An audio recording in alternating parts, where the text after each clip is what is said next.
All right, let's try this. I know. Guess mine is not the first. Heartbroken. My eyes are not the first to cry. I'm not the first to know. There's just no getting over you.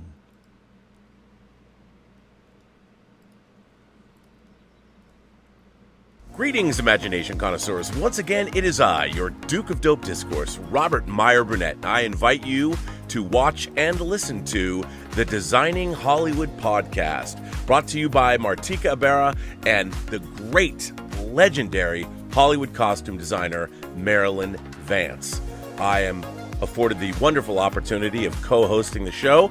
If you are interested in the magic of Hollywood, the design of Hollywood, the clothes of Hollywood, watch the Designing Hollywood podcast, available wherever you get your podcasts from, or find the video version on YouTube. That's right, the Designing Hollywood podcast. Why would you ever want to miss it? Especially if you love the movies.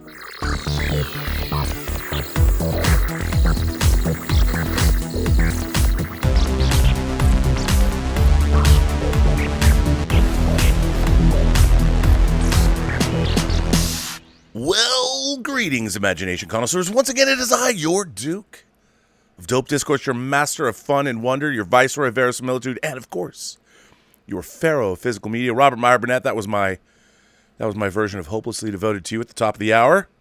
Of course, the name of the show, Let's Get Physical Media, inspired by the hit by the late, dearly departed Olivia Newton-John. So I felt we needed to give her a shout out. Loved you, Olivia. I saw Grease way too many times at the Cinerama in Seattle. Loved it, and I still can hand jive. But you know what? It isn't a show. It's not a Let's Get Physical Media show without my favorite German, your favorite German, the favorite German of all the world, all the way from Saarbrücken, Deutschland, Mr. Dieter, Bastian. Dieter, how are you, buddy? Cover me in oil, Rob. I'm excited to do the show with you, and I say, greetings, imagination connoisseurs, Dieter here. Here I am, rock you like a hurricane, and welcome once again that you're here at the B&B Motel for Let's Get Physical Media. Hopefully you're booked, your room booked. But Rob, I have some sad news for you. I have to decline your invitation to go to Mars, do some drilling for water, You promised me you will only have your best man ready, to go to Mars, And now we find out emotional, unstable people have you hired. Emotional, unstable people. Rob, what a season. What a season for all mankind. What a season, Rob. Unbelievable. Did you like so you were happy with the ending? Yeah, totally. Because at the beginning of the last episode, the recap reminded me how many story threads are open. And they closed almost everyone. Well, even, there's threads that go all the way back to the first season. Yeah. And, I hated to see we lost 3 of our principals, 2 of them permanently. So, R.I.P. Karen Baldwin, spoiler alert, and then, of course, Molly Cobb. And what I really love about For All Mankind is the way they incorporate real history into the show. And obviously the Oklahoma City bombing in 1995 was recreated in this. It just wasn't in Oklahoma City. But, you have these disgruntled people that are out of work or they don't believe in NASA because the helium-3 that is being mined on the moon has destroyed our fossil fuel industry. And so there's a lot of cool stuff going on. And, they bombed fucking NASA. And, killing Molly and killing Karen. And I loved how the last we see of Molly, she goes back in to the burning building to rescue more people, the way many of the firefighters were last seen in 9/11. And then, of course, our girl Margot, free Margot. Here's the thing. I want to be clear. Margot, even that was set up in the very end of the first season. They say that Margot's going to be working for us, whether she knows it or not. And while she thought she was just trying to help out the Soviets by giving them information about O-rings, then she was blackmailed into giving them their engine design. Still, let's be clear. Margot was not a double agent from the beginning. But they extracted her. They said they were going to help her, and they did. Free Margot. And considering the penultimate episode, Rob, what a cliffhanger, when they discovered the footprints, and I thought, what is going on here? My Asian people are here already. Unbelievable. I love the fact. I hope that the people in North Korea, and let's face it, North Korea is probably the most disliked country in the world. They never get any love. I hope that maybe somebody took a gander. I wonder if the North Korean press is talking about how on an American TV show it's been depicted that the North Koreans got to Mars first. That they landed on Mars before the Americans or the Soviet Union. Who knows? I mean, I think this could. Who knows? Maybe For All Mankind will be the show that opens up better relations with North Korea. A TV show. But how great was it when you find out that the last shot of the second season, when you see that first foot on Mars, turns out to be the North Korean. They have that long. I forgot that, Rob. Yeah, and they recreate the shot, and you see the pullback of the. I mean, I love the show so much, and there's a lot of people that complain. They're like, "Well, Rob, there's so much soap opera. I want more space action." Then you miss the point of the show. These are not Starfleet officers. These are real people with real problems doing extraordinary things. And Ed Baldwin, like a boss. I mean, the shot of the Chuck Yeager shot when he's walking from the crashed ship, right out of the right stuff, bro. I cried. Your show with Dave Parker this morning, even if he's not in the pop culture, but for me, Ed Baldwin is metal. Dude, Ed Baldwin is a steely-eyed missile man. Yeah. He is a steely-eyed missile man. He will do whatever it takes. That's right. I can't wait for a season. But what a great season For All Mankind was. Great season. Loved it. Did you watch anything else this week? Yeah. I watched on Monday, Rob, a day later after our show. I went to my multiplex, Rob, and went to see Bullet Train. What'd you think? So I quite enjoyed it. But it gotten literally jumped off the rails at the end with the big CGI bang, boom, crash envelope, which the movie didn't really need, but they always have to do that big climax to do. But I enjoyed it.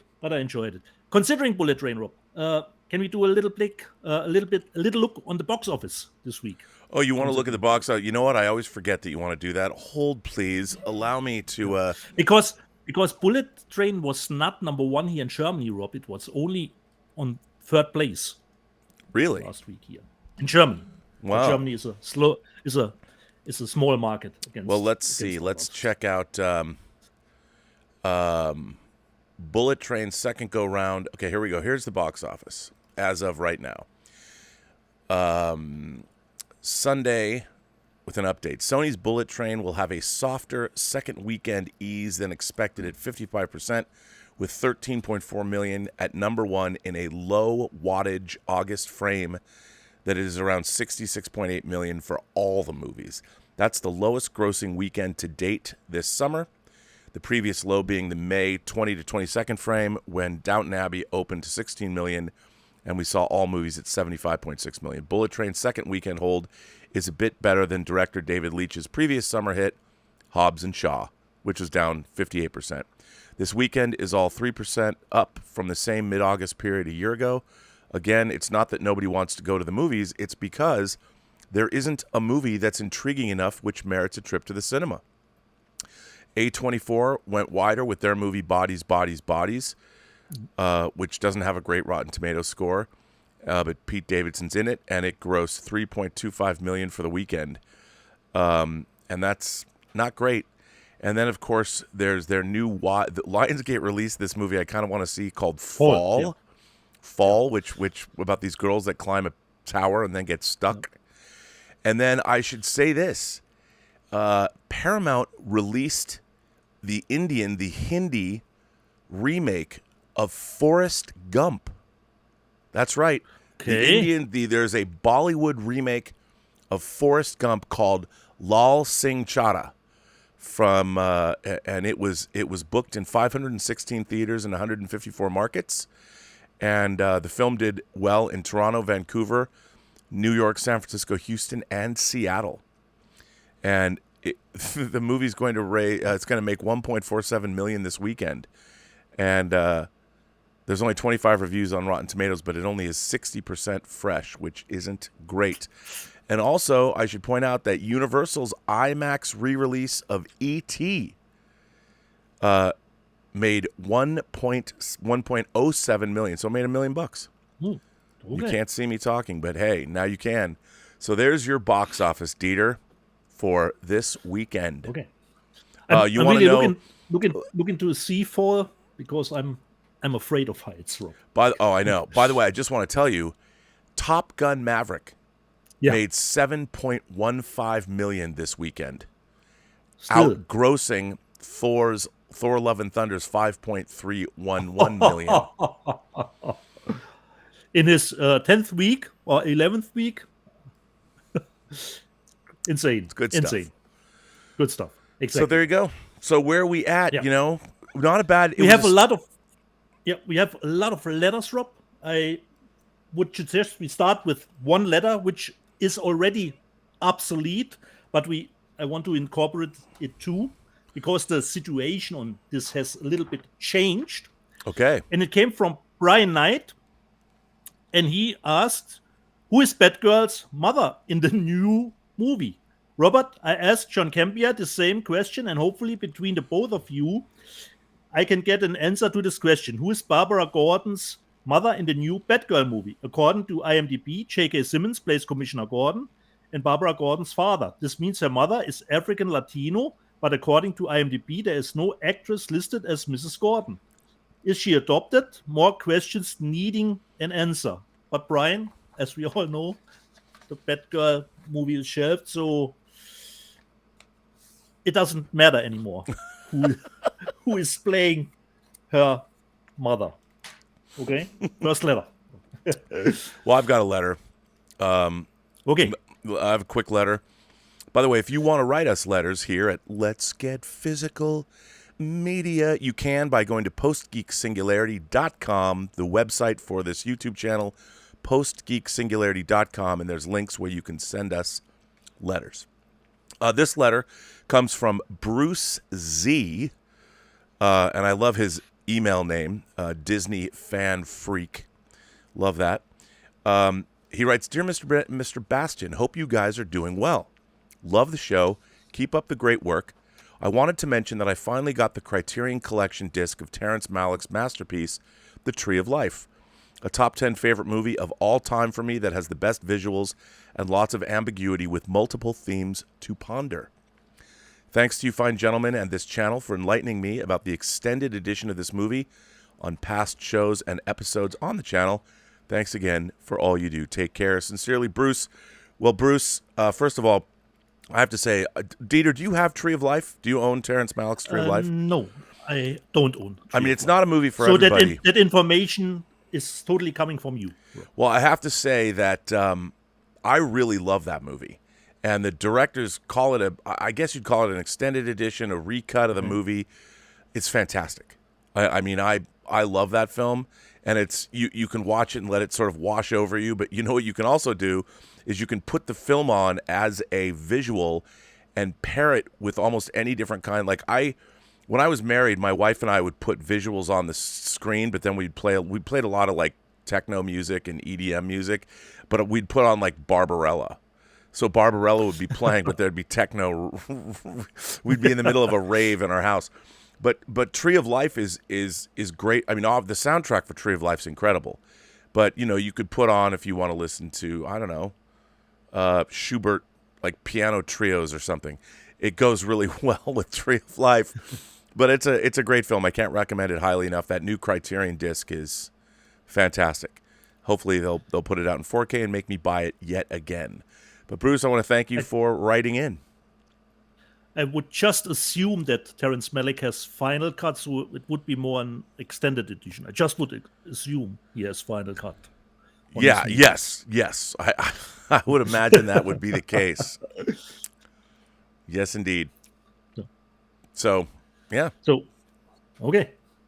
How we go on? Live chat, another letter. Why don't we do the live chat? Tell us about the live chat last week. The live chat from last week. Let me open this up here and say previously on Let's Get Physical Media. Meanwhile, by the way, at the Hall of Justice. Bill Barkley. By the way, Dieter, ask Rob on next week's, this week's show, if he's seen Carter, the movie on Netflix. I haven't. Have you, Rob? It is a Korean movie, a Korean action movie, I believe, in some sort of hardcore Henry style. Yeah, I've seen the trailer. It looks great. I really want to see it. But I know the movie. I just haven't seen it yet. You haven't seen it. Okay. And then, of course, Rob, last week we talked a little bit about Bray, and a lot of people chimed in. Have you seen it? Yes. Now, Rob? Yes. And your take on Bray? I you know what? I really enjoyed it. I thought, I don't know if it was Chris Stuckman or somebody was talking about how the contemporary language sometimes bothered them, the actual phrasing. Yeah. And I got over that pretty quickly. But I really liked the film a lot. I think that it was, I love the approach. I love the way it was done. You know, the one thing that, this is sort of a nitpicky complaint, but the design of the Predator was not as iconic as I hoped it would be. I mean, all Predators don't have to look, you can't be like, they all look the same. I get that they're different looking, but there's something about that classic Predator design that I missed a little bit of. But other than that, I thought it was really fun, really effective. I love that it was a direct tie-in to Predator 2, you know, and I really liked it a lot. I thought she was great. Mid-Thunder. She was great. Yeah. She was great. Not Mindhunter. Yeah, I really liked it a lot.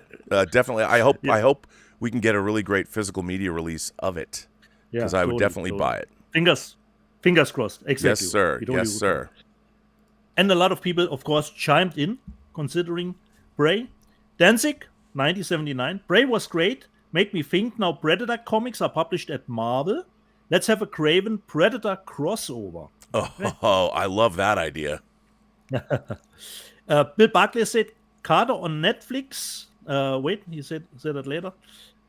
Andy, here we go. Here. Oh boy. AJ Seiler, aka Deadpool. Bray is a ripoff of a fan film, not watching it. Okay. Alex Zachary P. Honestly, I watched Bray twice, then Predator 1. I might like Bray more. Okay. NDH, 1971, Bray was awesome. Zachary P., the original has some severely cringy dialogue. Jared's Toy Box, Bray is amazing, great, simple, and fun story. The Predator was an absolute badass.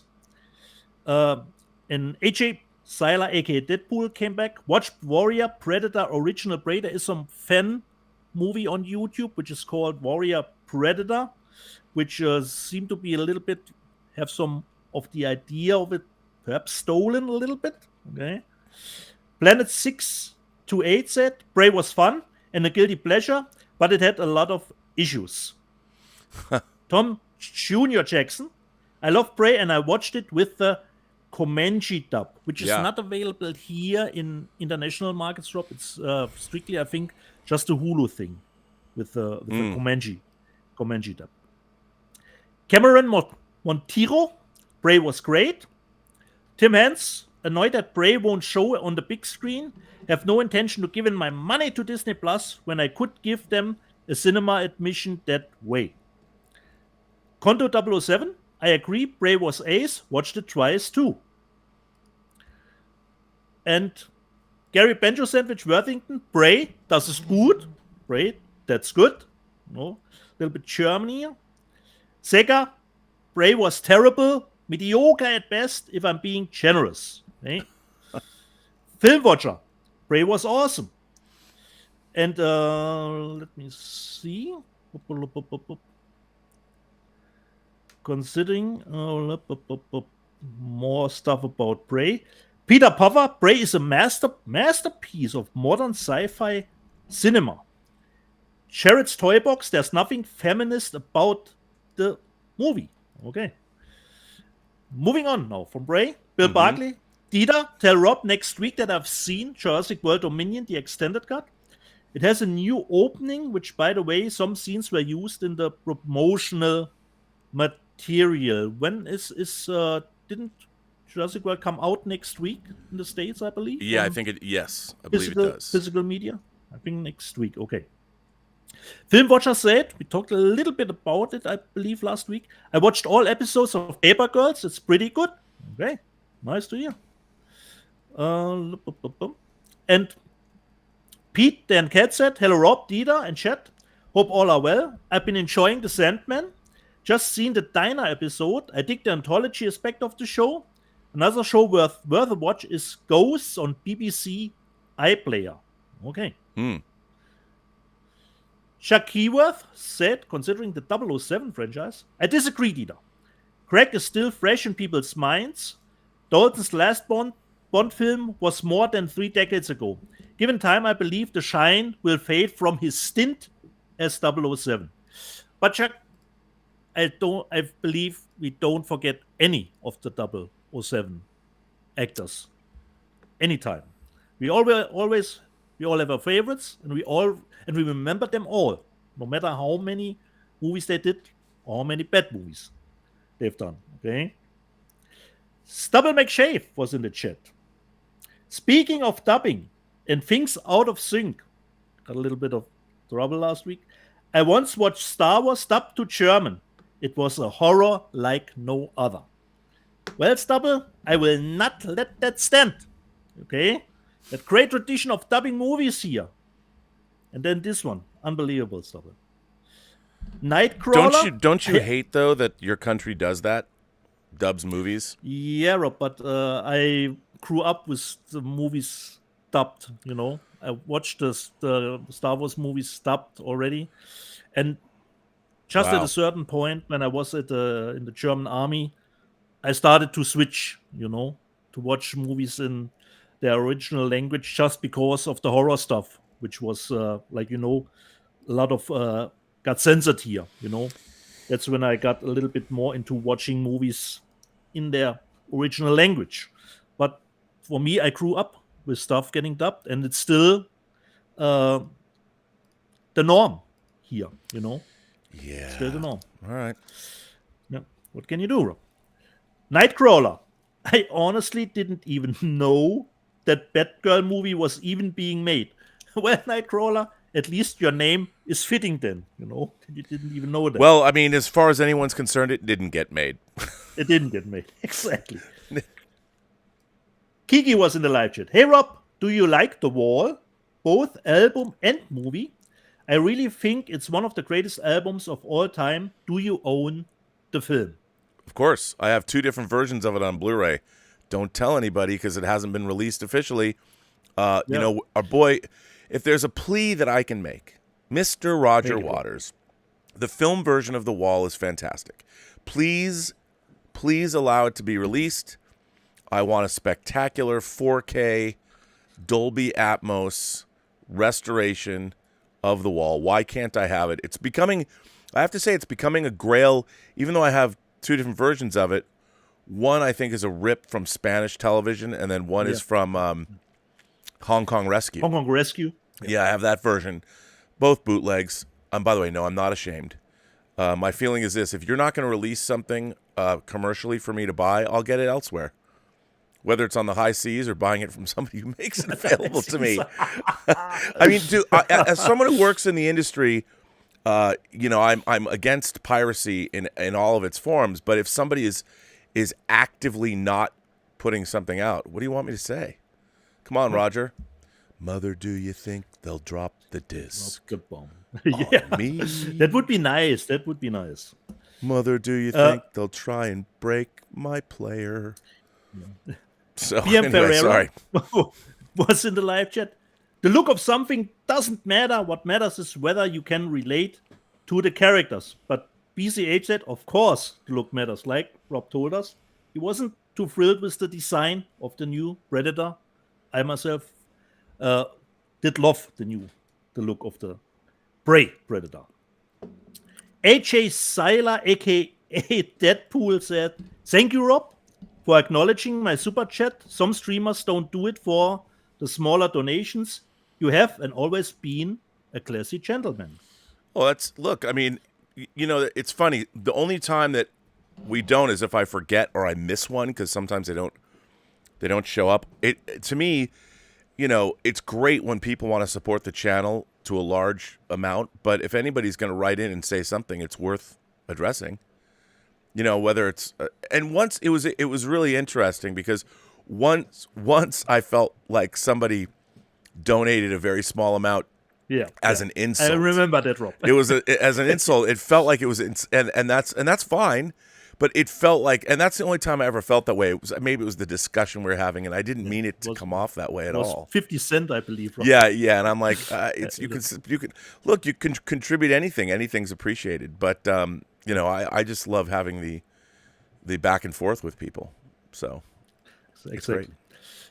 And I think for the last 2 weeks, Rob, you always absurdly said how much you loved Stone Cold.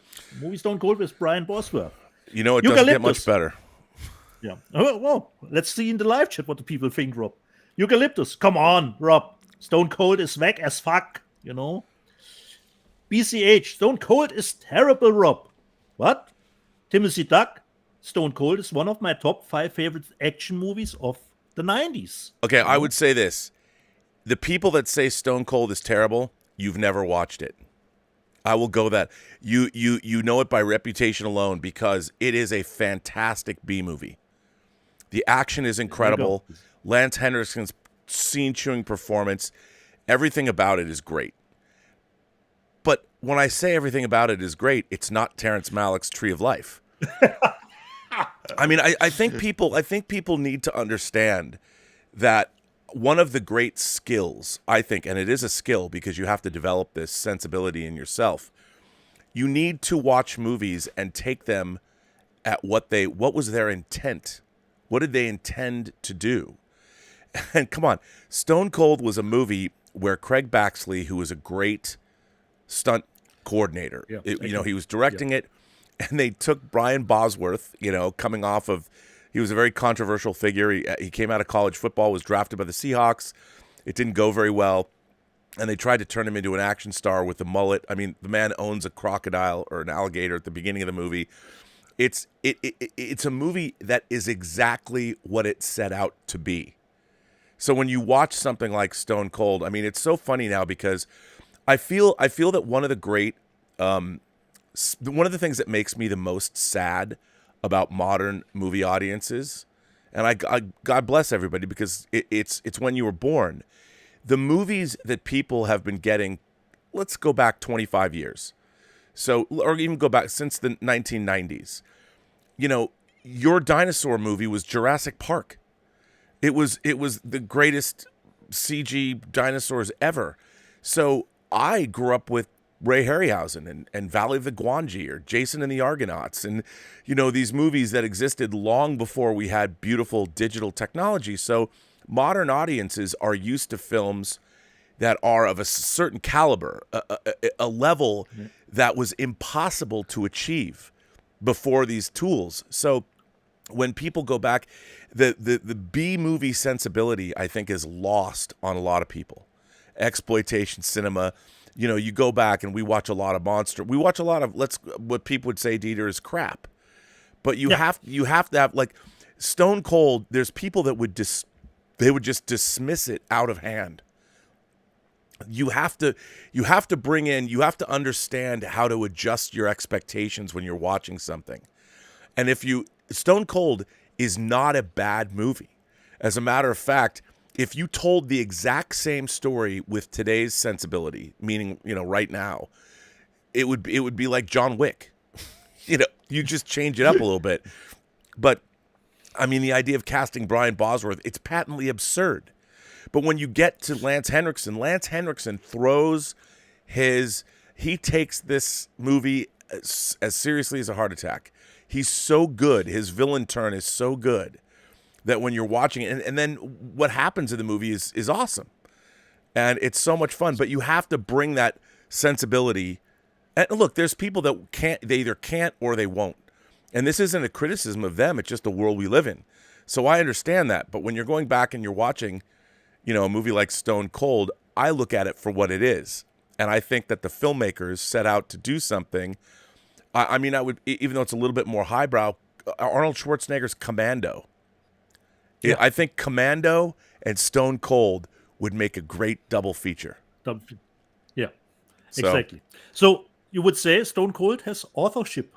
It has authorship, and that's what I'm looking for. I'm looking, when I'm reading lurid horror novels like Revenge of the Manitou by Graham Masterton, I am not expecting War and Peace. I'm not going to get a little Dostoevsky here. I'm getting Revenge of the Manitou. I want Indian medicine men coming back from the grave and wreaking havoc on racist white people. And I got that in this book. So, I mean, Awesome. Great. So, okay, so much about Stone Cold. Vegas you can never RoboCop say enough. about Stone Cold. Never say enough. Vegas RoboCop. Do you think Top Gun Maverick has had as much effect on Hollywood as it has the box office? Think that's what we are seeing with Warner Brothers projects. Love you guys, and of course, stay out of trouble. So, Rob, how much influence or how much has changed since Top Gun Maverick became that juggernaut? Nothing. Top Gun Maverick is an outlier. Look, everybody looks at Top Gun Maverick and hopes Top Gun Maverick, there's not another, I don't know if there will ever be another movie like that in all of Hollywood history, because it's a legacy sequel. It came out 36 years later. It's funny. I think what the lesson there, like I've always been saying for years, nothing is better for a movie's legacy and its box office and value than a great theatrical release. And there was a time when they weren't going to release Top Gun Maverick theatrically, but the filmmakers, Tom Cruise, had enough power to say, "Oh no, you're releasing this theatrically," and the film has become one of the biggest hits ever in Hollywood. I mean, it's one of the biggest domestic grossers. I think it's at number 6 of all time, and I think it shows the film. That film was what was really interesting was it was popcorn powerhouse entertainment that the studios aren't making anymore. Because it was an expensive movie to make because of the flying and Tom Cruise and the people involved. But for the most part, I don't think it's an outlier.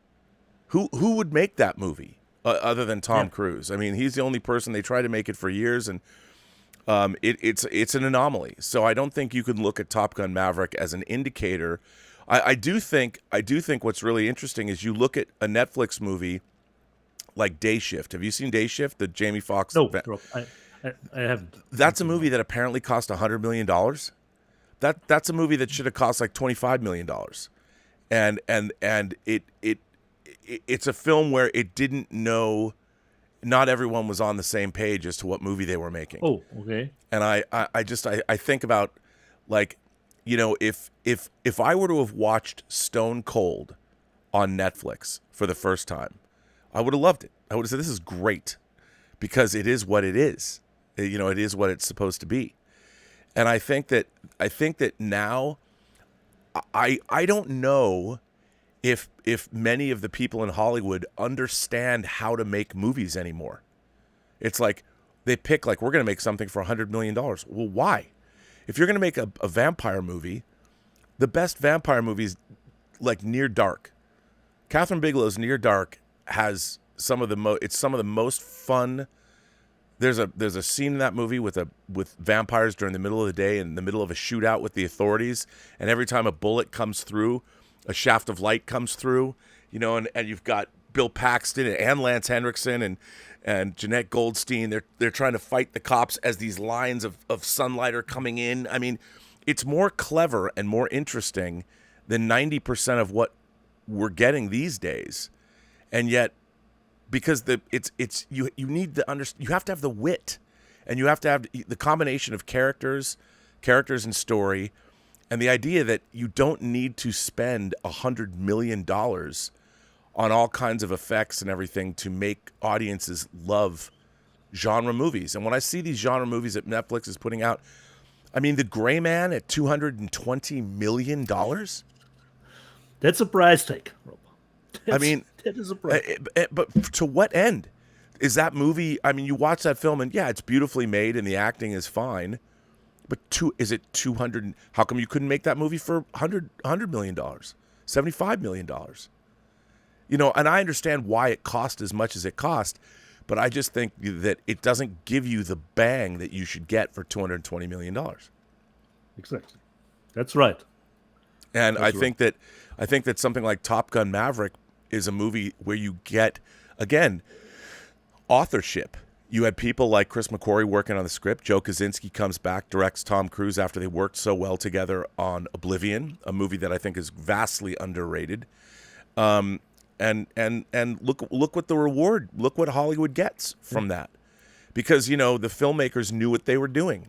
And that's what I think people need to start cultivating at the studio level, is finding people that really know what they're doing.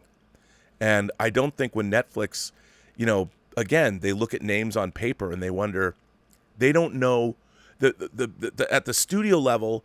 I don't think there's many people left at the studios that understand what they're going to get when they greenlight these things.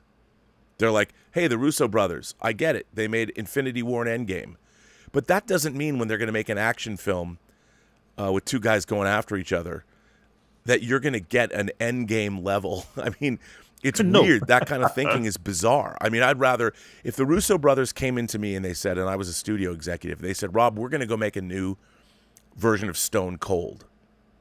And I'd be like, okay, I get it. You're here. You get $65 million. Go out, go forth. You know, and I think that, like, you look at the first John Wick, that worked. When I saw that John Wick movie for the first time, it looked great. It was fantastic. It had hard-hitting action. It was exactly what I wanted it to be.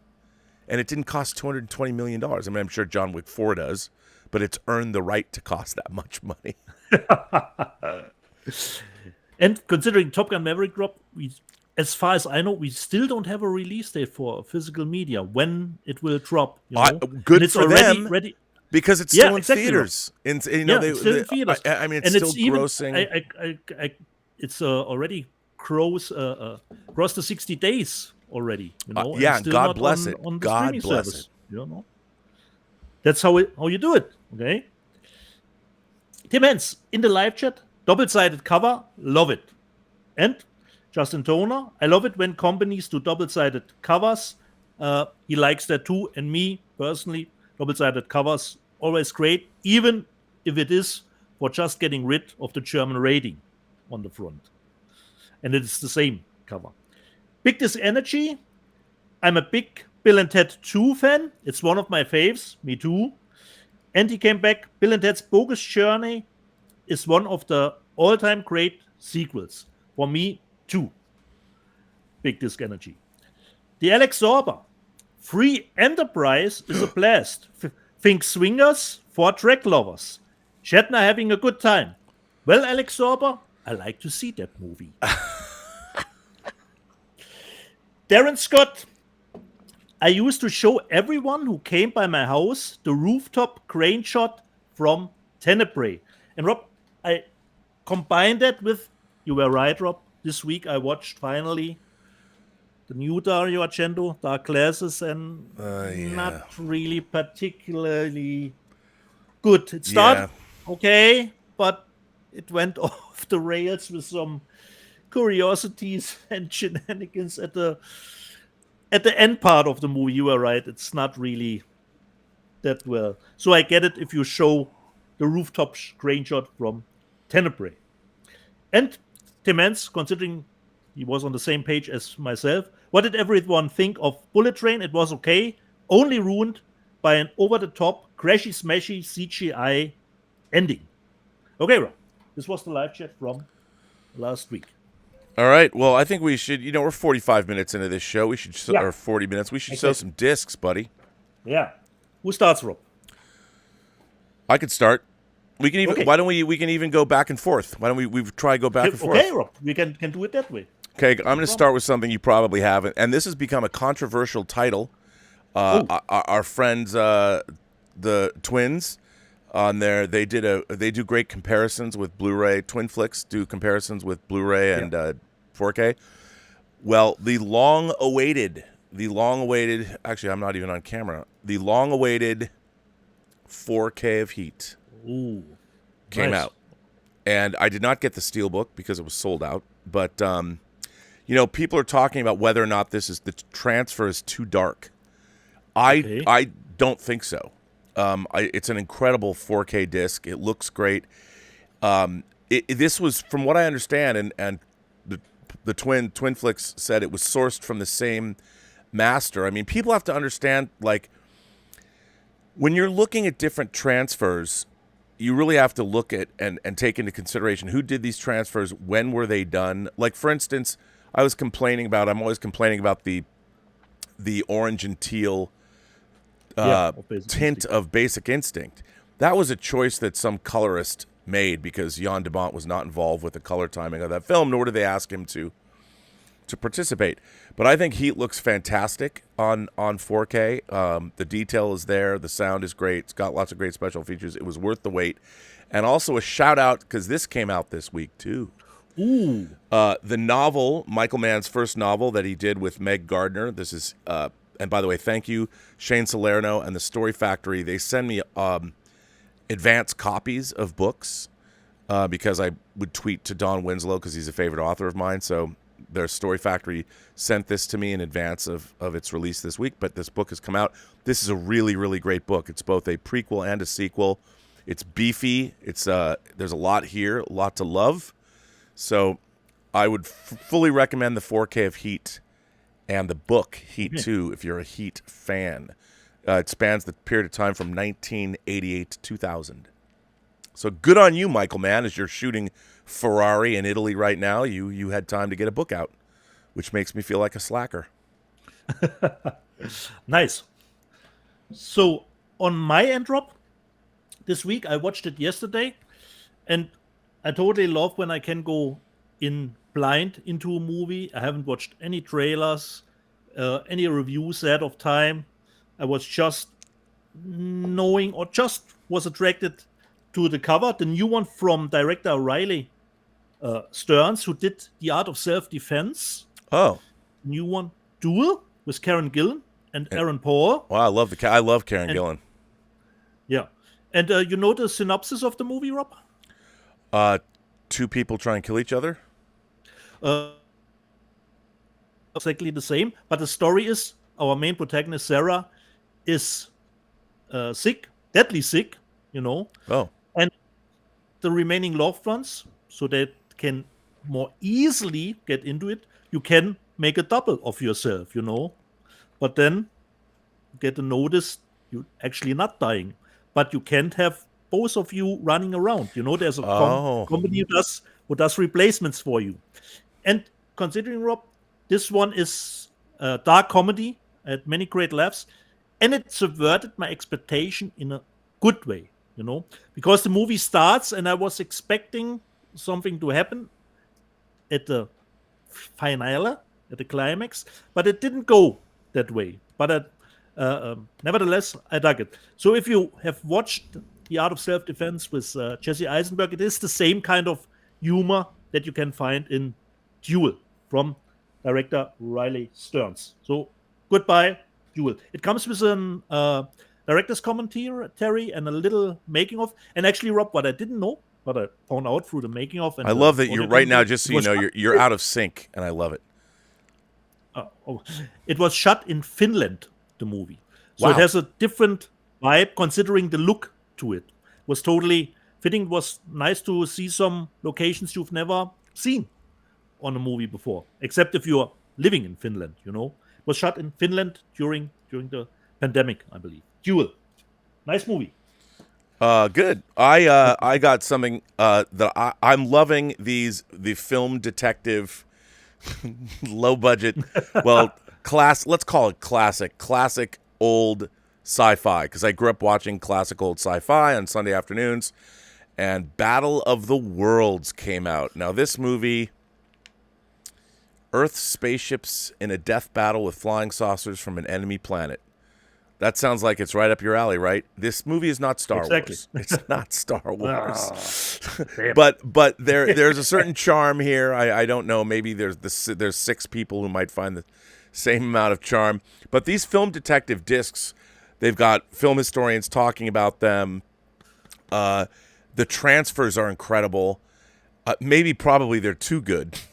I mean, I've never seen these movies look this good, but you know, we've got some great. The Film Detective didn't do it, but William Cameron Menzies' Invaders from Mars is coming out, and I will keep buying these 50s and 60s movies from these companies because they're awesome. So I'm happy to have this. And what's great is Claude Rains, the Invisible Man, an older Claude Rains, is in this movie. And God bless everybody involved. I don't know. This has a DTS track on it, too. I don't know how anyone makes any money putting something like this out on disc, but God bless you all. So the Film Detectives, you guys are great. So thanks for Battle of the Worlds. Nice. Considering a German phrasing, Rob, I give you a new one. The famous Griff ins Klo. Griff ins Klo means reached into the toilet, which is it's this only meaning I made a bad choice considering this purchase, Rob. And I'm a fan of Wait, hang on. You're admitting you made a bad choice about something that you bought? Yeah, exactly, Rob. Oh, and Griff ins Klo, a reach into the toilet, Rob. You know? A bad choice. Considering I like the director, Jesse V. Johnson. He did a lot of movies with, you know, my friend Scott Adkins, and they're mostly always solid, you know.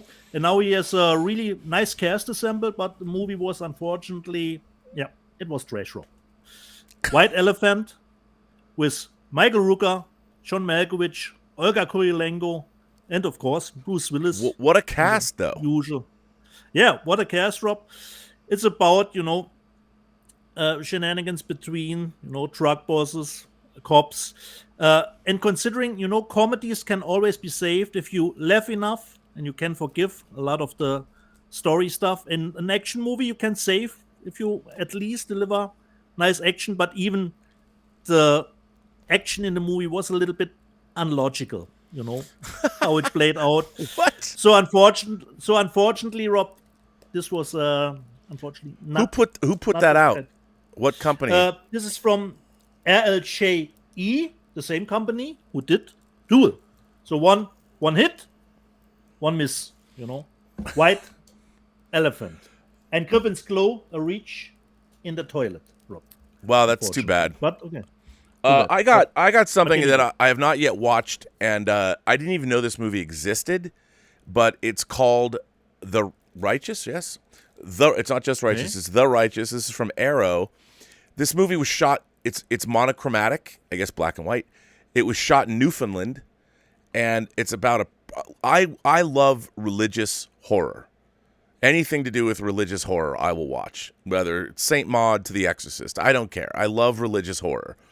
And, you know, this is about a priest who has a dead daughter. Somebody comes back, shenanigans, hijinks ensue. Don't know much about this film, but it came out from Arrow, and I figured I'd buy it. And I like the cover. So this is a true cat in the bag for me. I haven't watched it yet. It's chock-a-block full of special features. And there it is, The Righteous. And I other than that, I know nothing about it. But it looks good. Always good. Good starting point, Rob. Yeah, so I picked that up just because. No idea. I don't know anything about it, but I had to get it. Okay. From my perspective, Rob, just for the collection, not really that I remember it being that great. The 4K of Doom, at least it's the unrated extended edition, you know. But considering it has Carl Urban, you know, Twain, so I have actually zero remembrance of the movie at all. Okay, but okay, the 4K, and it comes actually with the Blu-ray too. Okay, little one, Doom in 4K. This movie is a little controversial, but I had to buy it because I buy everything that Alex Garland makes. Men. Oh, I'm looking forward to that one. Yeah, it's Oh, you watched it already. Okay. There's a lot to like in this film in terms of Okay. technique. And, the end of the movie, I'm not going to say anything, but I find Alex Garland, in a way, it's similar to Annihilation in that I really enjoyed Annihilation Okay. for half the movie or 3/4 of the movie, and then the ending was not as satisfying as I might have hoped. But there's a lot of interesting stuff in this movie, and I hadn't seen it until I bought the disc. I didn't get out to the theater and see it. I tried, but then it was gone already. It came and went very quickly, hence why we own it on disc. But Alex Garland, it's a fascinating film, and I would love to know. I haven't read anything. It seems like he came up with this idea like during the pandemic and was able to shoot it very quickly. It's an interesting film. I don't know if it's particularly great, but there's enough in it that, hell, I bought it. It will get very different variations here, Rob, versions. You will get a steel book, a media book of the movie. So think 3 different variations of the movie you can get here. Well, enjoy that. It will, yeah, okay, Rob, just saying. But it will be October, I believe. Okay, we did show some stuff. How about a letter in between? Okay, I've got a letter here for you. Okay. This is an interesting letter. This comes from Thomas Mitchell.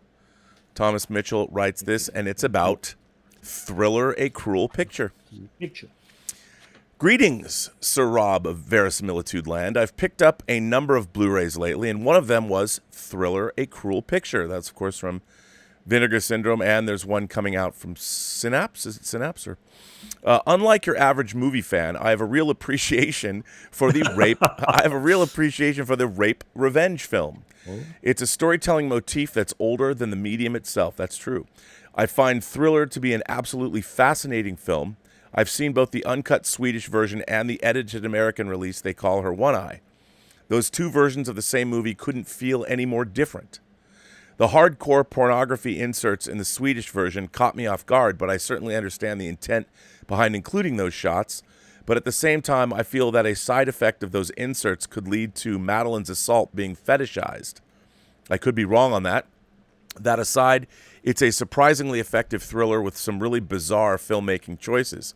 Sometimes it feels very well made, but other times it feels amateurish, especially during the revenge sequences where everything is in super slow motion.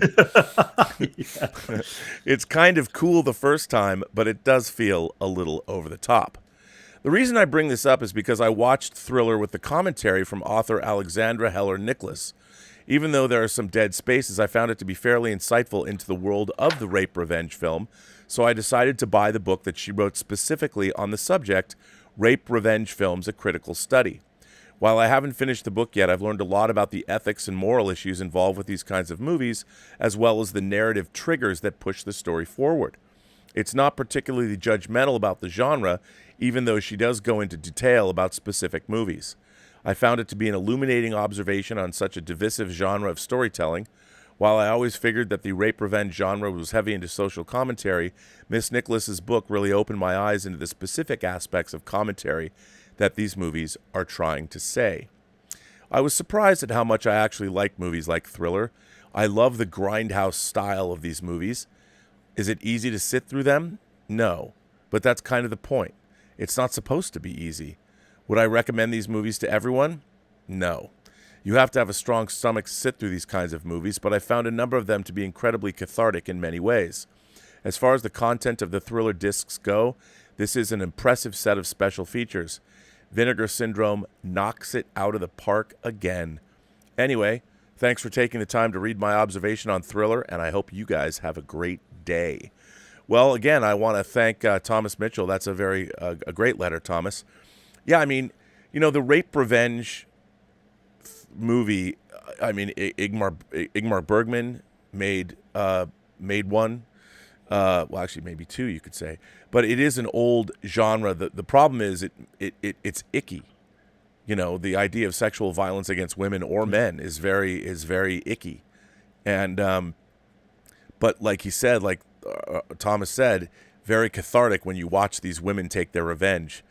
And whether it's, I mean, I love Miss 45. That's a good one,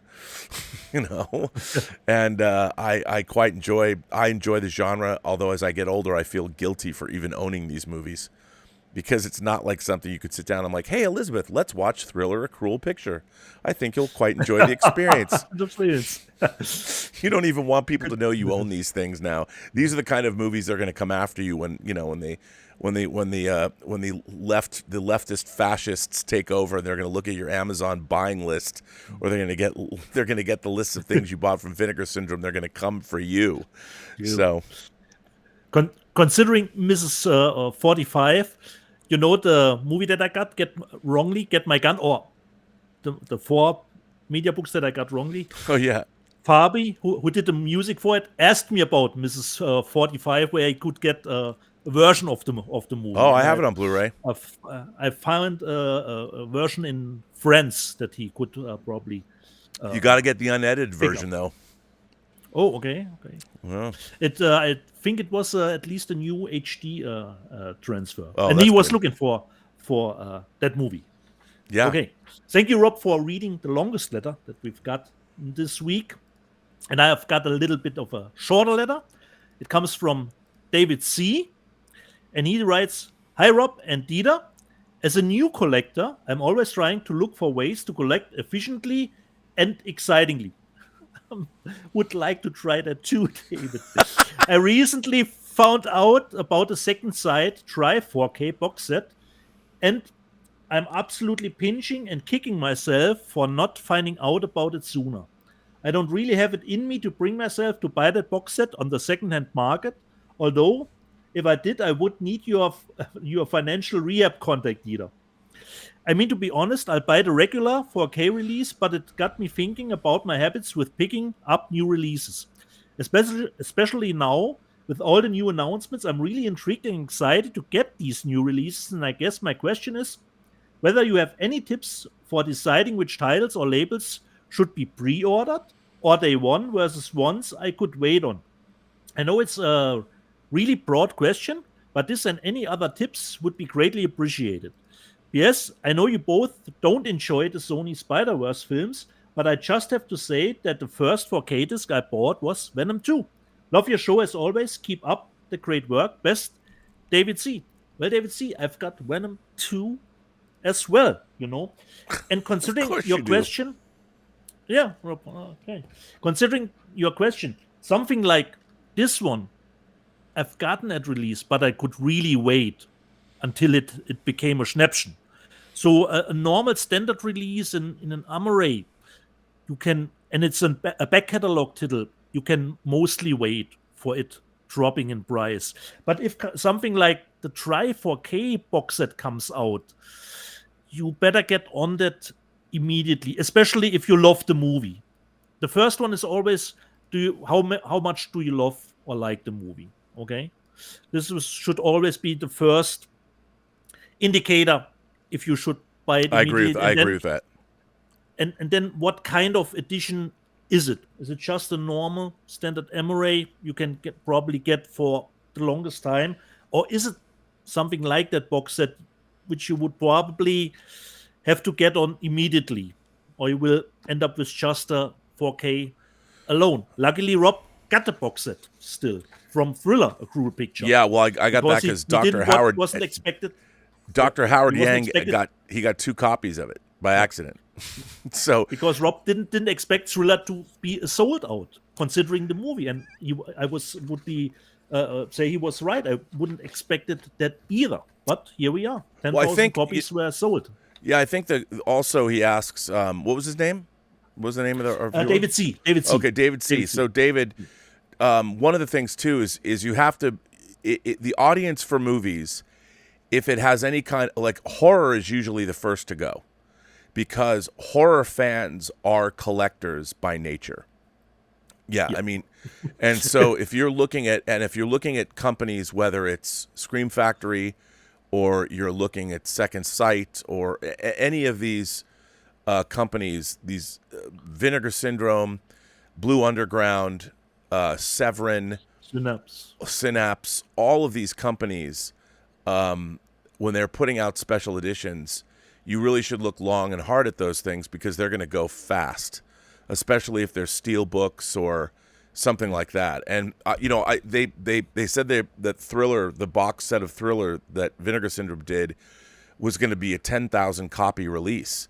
Now that to me is a pretty sizable release, but the fact that it's sold out quickly, I mean, they'll probably reprint it, but like they might not have the rights to do a reprint because I think it was at Severin, maybe it's Severin that has the rights to put it out as well. But like they're like Second Sight's Dawn of the Dead box set, or even Lake Mungo. I mean, I always wanted to see Lake Mungo, and I know that they had put out a box set of it, but you can't get that anymore unless you go onto the secondary market. So I would say that if there's something that you really want that's science fiction or horror related, and it has it's fairly well known, jump on that, pre-order that stuff. So just for peace of mind. And if it is a premium format edition of some kind, because so much of the Arrow stuff, like I remember Arrow put out the Scarlet box set of the first 3 Hellraiser movies. It's beautiful, but they only put it out in the UK, and I tried to get it, and I didn't get it fast enough, and it was gone. But then they did put it out in America, and I was able to get it, and it's a great box set that I love. But if you don't jump on that stuff, especially like those Arrow box sets, man, they're like, try and find Battle Royale, or whatever. It's the stuff that they put out it goes quick if they're those premium versions. So for special editions that are science fiction and horror related that have a built-in quote unquote cult audience, jump on that stuff because it'll disappear. Scream Factories, can you still get Scream Factories Friday the 13th box set? I don't know. I have no idea, Rob. Yeah, I don't know either, but I mean that's like something you got to pre-order that stuff. Like Arrow's Phantasm box set that comes with the Silver Sphere. Gone. Yeah. So, and even as you heard David C, Rob had even ordered Lake Mungo, even if he doesn't know the movie. So perhaps after he's seen it, he probably will be fine with just the normal edition. yeah, it's true. But if you know the movie like Drive, probably don't wait on it too long. Oh yeah, I was lucky they still had it. Box set yeah, you got to get that box. Comes out. Okay. Should we do some super chats, Rob? Yeah, we got some super chats here. Okay. Let's see. Kevin Wellborn. We don't have many, but Kevin Wellborn's been a member of the channel for 5 months. Thank you for that, Kevin. We're going to be doing a long member chat next week. I know we haven't done one in a month, but we're going to do it next week. Big Raj just sends in some support and a thumbs up. Nice. Thanks, Big Raj. Our friend Undead Sick says Undead Sick makes a great point. The Mechanic cost $10 million. The Hitcher cost $8 million. The French Connection cost $2 million. Bullet had a $4 million budget. Just saying, you can make action films and crime thrillers for a small budget. I mean, those movies were all, well, The Hitcher's the most recent that you mentioned, I think, unless you're talking about a newer Mechanic. But yeah, I mean, movies cost a lot more. But yeah, even if you doubled, even if The French Connection, you could make that movie for $40 million. And would it be better? Probably. But yeah, you don't need nowadays. I just wonder do studios even know how to make low budget movies? I don't know if they do. I don't know if they can. It's interesting. Being that it's much more it's harder to make independent movies anymore. There's union considerations and that drives up the price, and I'm a fan of the unions. I actually am, but I don't know if you can do that. I don't know. But it's a good point to make that some of these classic films cost not a lot of money. By the way, hopefully Second Sight will be putting out The Hitcher at some point. Yeah, exactly. Would love to see that. We're waiting for it. And by the way, Kino Lober, where's my 4K of To Live and Die in L.A., yo? Don't make promises you can't keep. Come on, Kino Lober. Don't be unscrupulous. I want what I want. David C. says, considering the reviews of the transfer for Heat, I also picked up some extra thick curtains. Oh, boo. Boo. Marcus Bisma has also been a member of the channel for 3 months. Thank you. He's an imagination connoisseur. I appreciate that. And 200 Watt Studio for this comment. might need to be banned for life. No, I'm kidding. Okay. 200 Watt Studio says. Send it out, Rob. Come on. Says Thriller is not a good blind date movie. Just saying. Oh, on many different levels. That's a very funny comment, but you'd have to you'd have to be there.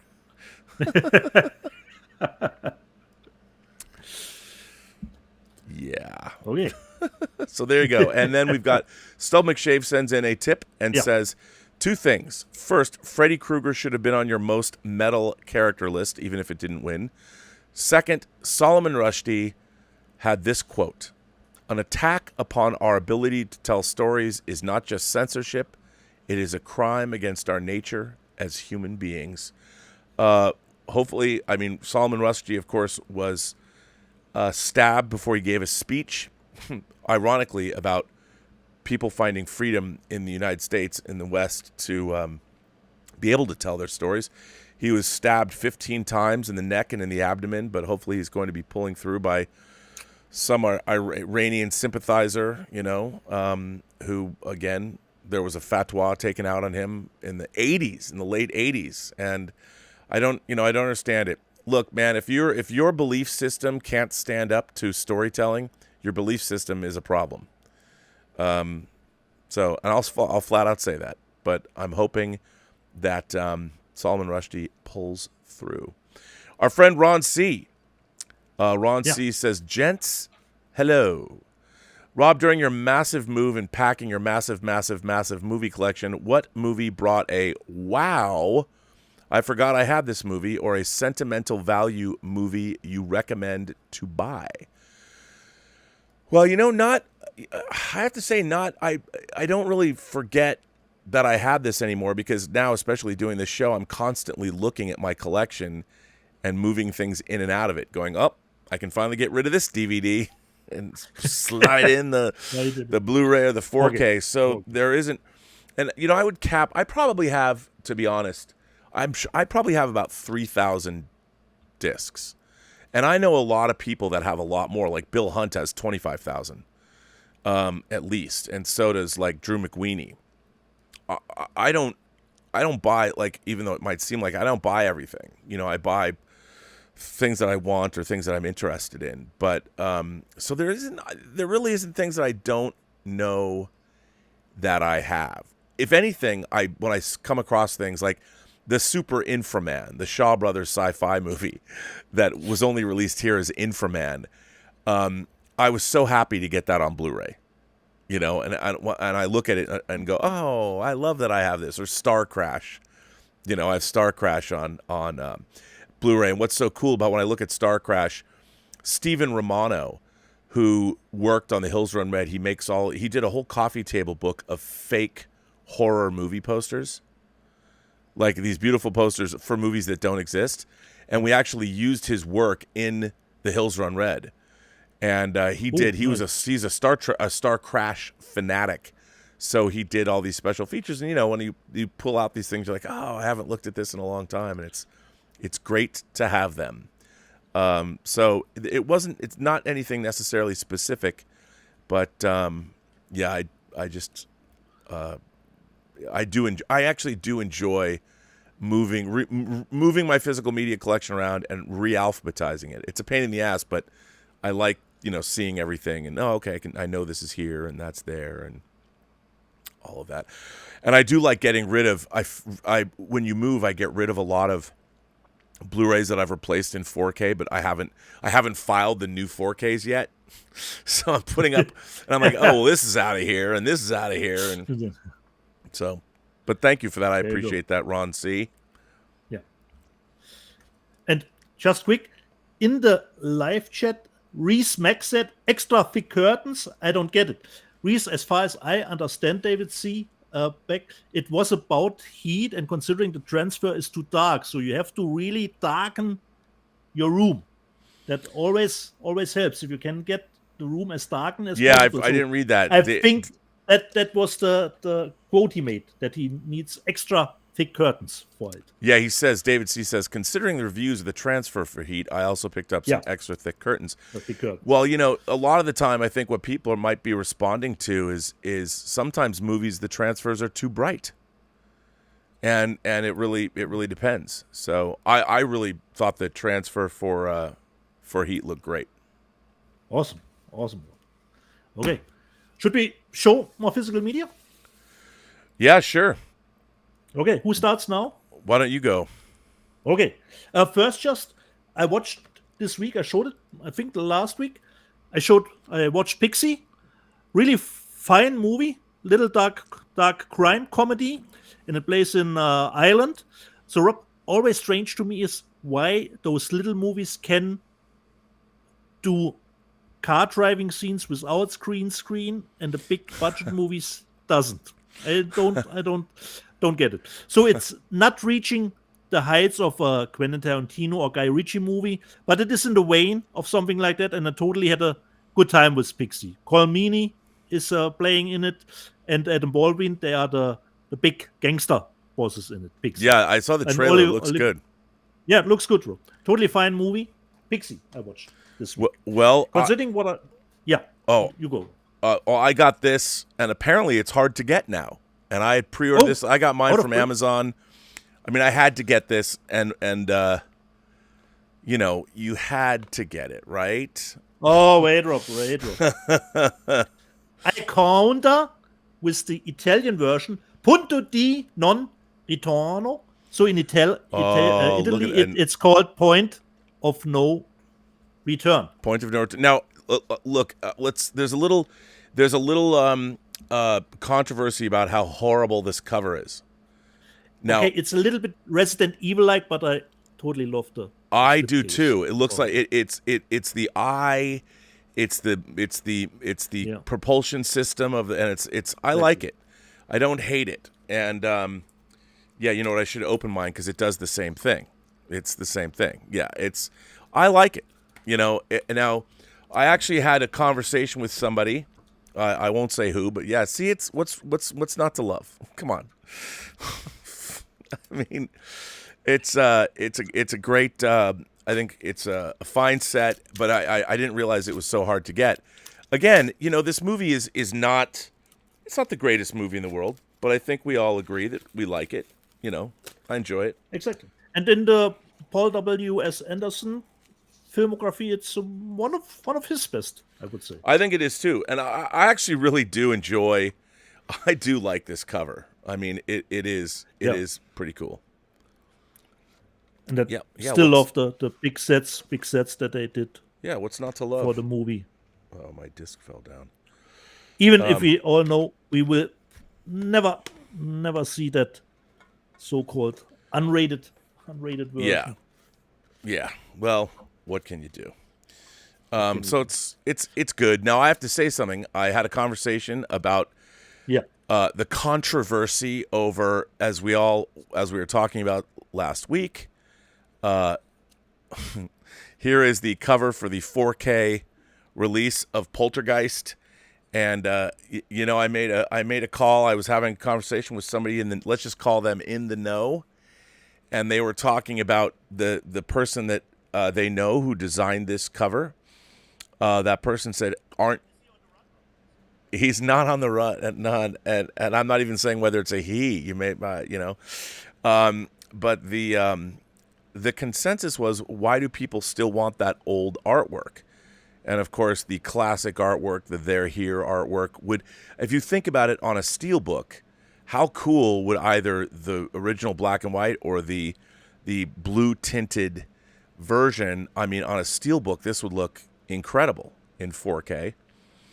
And the people just don't know. You've got that's the thinking at the studios for, well, we don't want that. It's old. We'd rather have this. And I'm like, yeah, but is this very representative of the film? I get it. It's Craig T. Nelson outside the house before it gets all sucked in, but still, this image is not exactly this image. and which one is better? But they have to be good. Yeah, they have to be good. They have to be good. And also, I want to point something out. Again, like we also have coming from Warner Brothers, The Lost Boys. And while I understand that, I understand that from a conceptual standpoint, maybe this could kind of be cool. But it looks like, okay, there's a Broadway show. This looks like the marquee you'd see hanging out over Times Square to advertise the Broadway show version of The Lost Boys. And I would say, again, if you go back to this here's the iconic original key art on a steelbook with the red metal, this would look much, much, much better on a steelbook than this. And I understand where this is coming from, but this does look like the Spider-Man Take Back the Dark or Turn Off the Dark or whatever Broadway version of The Lost Boys, and that's what we're getting instead of this steelbook. So what can you do? Now, Dieter, I would like to show something. Part of the news this week is Kino Lorber announced on 4K, a favorite of mine, Dressed to Kill. Brian De Palma's Dressed to Kill is coming out in 4K. Now, what's really interesting about it is here is some artwork that they created. I love this artwork. Now, I don't know if this artwork was created by Kino or not, or if it's for the flips inside the disc, but this is an actual frame grab from the movie that's turned into this artwork. I love the font they use. I mean, I think this is great. And they give you both, when you can decide which one you want to display it with, this or this. And I mean, this is cool stuff. I really enjoy that. So good on Kino for doing that. But hey, people who are working at the studios need to do something, so they have to redesign classic works, whether we want them to or not. But a Dress to Kill is great. Yeah. And if you can have both, then it's fine. I'm surprised Dress to Kill is even coming out, that somebody's not saying, well, that movie's problematic because it has a cross-dressing antagonist. And that's just not, that makes people feel bad. So, do you have something else? I wanted to show the rest of the collector's edition. Oh, here. Punto di non ritorno. Well, the point of no return, because this is the collector's edition. So it's a little bit of swag, but not that particularly much. A little bit of a patch. That's cool. Of the Lewis and Clark. A little bit of a pin of the Event Horizon. There you go. And we've got what Rob's gotten a lot of from the Enterprise, the blueprint. Oh, that's cool, man. Look at that. The Event Horizon. Oh, that's nice. I like that. So this is what comes as swag in the special edition from the Event Horizon. So this was the Event Horizon set. Wait, I put it back together. And a set that's really comparable, but is a little bit better in general. I think you showed the movie last week, Rob, I believe, in the Steelbook version. This is the collector's edition. Bought this in France from Edge of Tomorrow. Oh, look at that. Repeat. So you've got the slipcase. Well, that's and tasty. Unfortunately, I should have stuck with the English release. This is the French release. But the English release I pre-ordered, but it got damaged during shipping, so I didn't even receive it. It got immediately back. And then I switched to the French one because I was thinking they are all the same, because the collector's edition came in England, in the UK, with a different steelbook, but this is just the same as this on the outer shell. So you have the steelbook. Yeah. What? And in the UK, the steelbook is different. So I should have stuck with that. Luckily, I thought, oh no, a booklet now completely in French, but it's mostly, or most just nice pictures for the movie. And then we've got a little bit of swag here too. By the Nice. Defense Force. And I watched it yesterday, Rob. And luckily, I have to say, because considering War of the Worlds with Tom Cruise on Paramount, the 4K was great considering the picture, but it was lacking considering the Dolby Atmos track and the LFE response. And there were some reviews about weaker LFE response considering Edge of Tomorrow, considering the Dolby Atmos track. But I have to say, I watched it yesterday and it was still luckily enough there. That's good. Because considering War of the Worlds, you have to play devil's advocate. Do you want a better picture or do you want Right. the better sound? Which is always a bummer. So you have a little bit of these nice cards. And Rob, how good are our chances if we are getting perhaps at some point, considering Top Gun took forever for a sequel? They keep talking about a sequel. I don't know if this movie. I don't know if it needs a sequel. I mean, not really. A story came out that Tom Cruise and Chris McCoy are going to make a musical. They want to make a musical together. Yeah, and they want to do a musical. Yeah. They also want to make a movie about Les Grossman from Tropic Thunder. Which I would love to see. The suit. Oh, that's mechanics. Cool.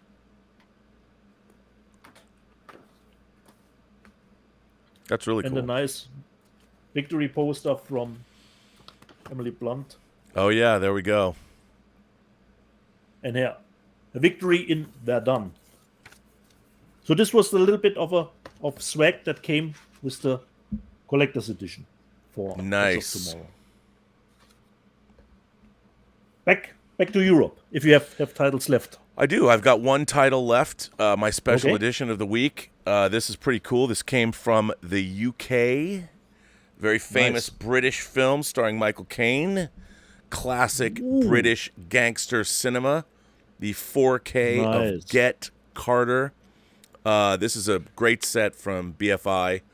It comes with, of course, this also is crammed. I haven't even played this. I just got this. It's crammed with special features. A new transfer of the film. It also comes with art cards on the inside here, which is neat. And then 2 discs, the 4K and the Blu-ray and art cards. And it comes with, this is actually kind of cool. It comes with a great book the BFI usually does great books, analysis, and it really goes into the whole history of the movie and interviews, and really good. I mean, this is really a classic of British cinema. And then it came with a poster, a reversible poster, like a British quad. But what's really cool about this is, so you get this new artwork. So British quad posters, unlike American, I'll put this, unlike American one sheets, American one sheets are this way, but British quads are the other way. So there's this poster, but then it also comes with this, which is what I would use. I guess this is probably a recreation of the original British quad, which I love. One day I would put this up.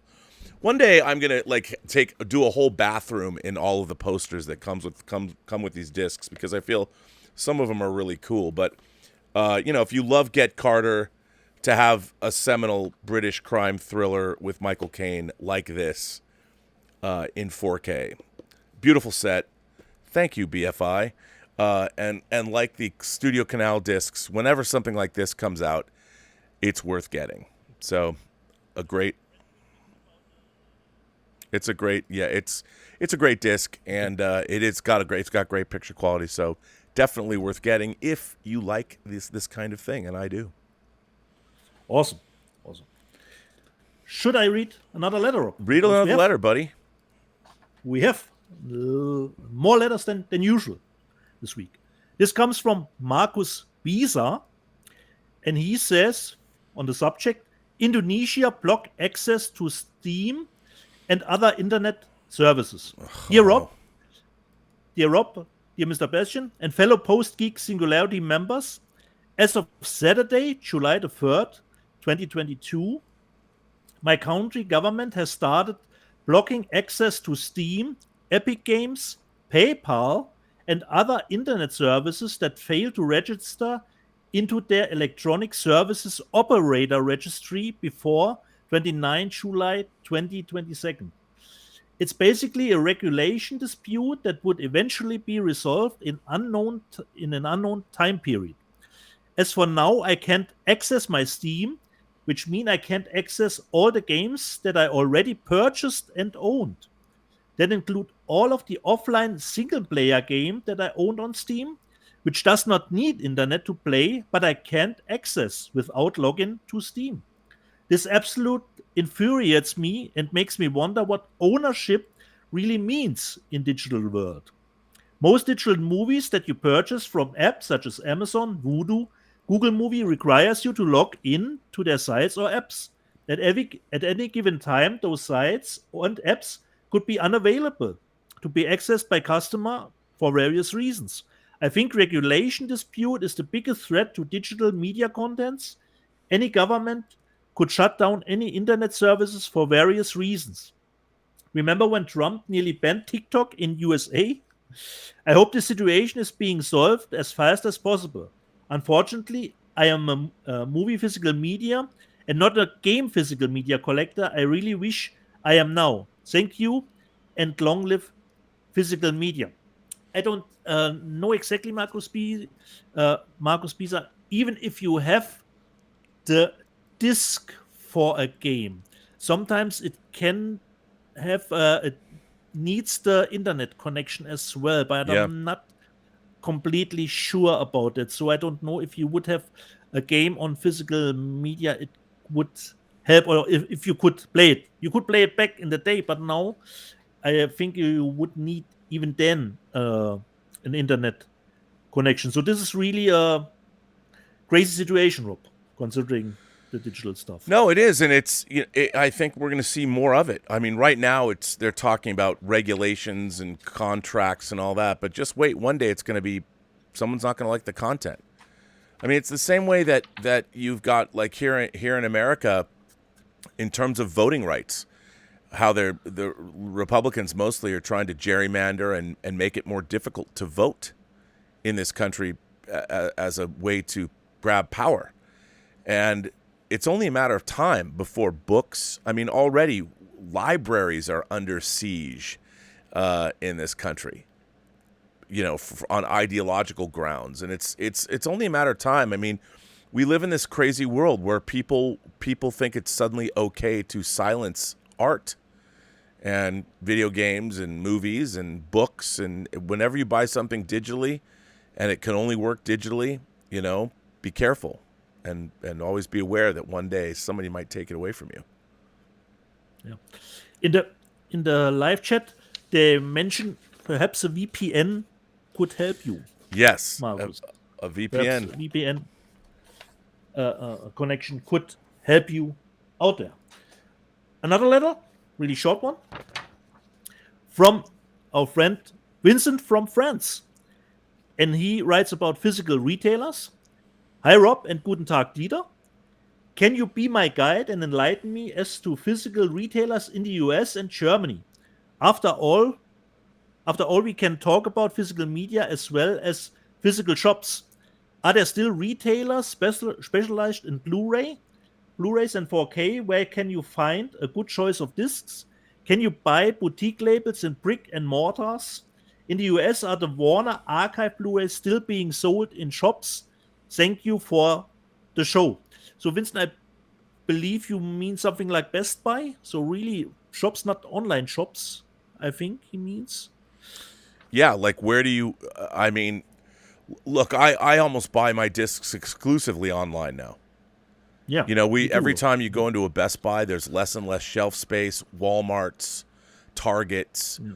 And even if you want to get their exclusive steelbooks, you have to pre-order them online. Otherwise, you're never going to get them. They get sold out immediately. So I think I try and buy direct from the companies. whether it's not Criterion, Kino Lorber, I'll go to there. They're always having sales, so you go buy directly from them. Second Sight, I'll buy directly from them. 88 Films, 101 Films in the UK, buy direct from them. You know, if you're getting, and you go around, I also buy from Amazon all around the world, you know, pre-order stuff. But if you want to buy from Severin or Blue Underground or something, and then I wait to buy Criterion discs at Barnes & Noble twice a year. Yeah. Unless I really want like something. Europe, if I can, I try to order from the shop itself, considering one of our favorite German companies, Turbine. They already put out their stuff first on their own shop before it goes to Amazon a little bit later down the line. Yeah. So at first you can get it at their own shop, the stuff. Yeah. So considering real physical locations to get the stuff, I don't even know how the situation here in Germany, considering our contrary shop to a Best Buy would be MediaMarkt or Saturn, how the situation even is there, considering physical media, if you can get it, or if you just get the usual stuff. I have no idea.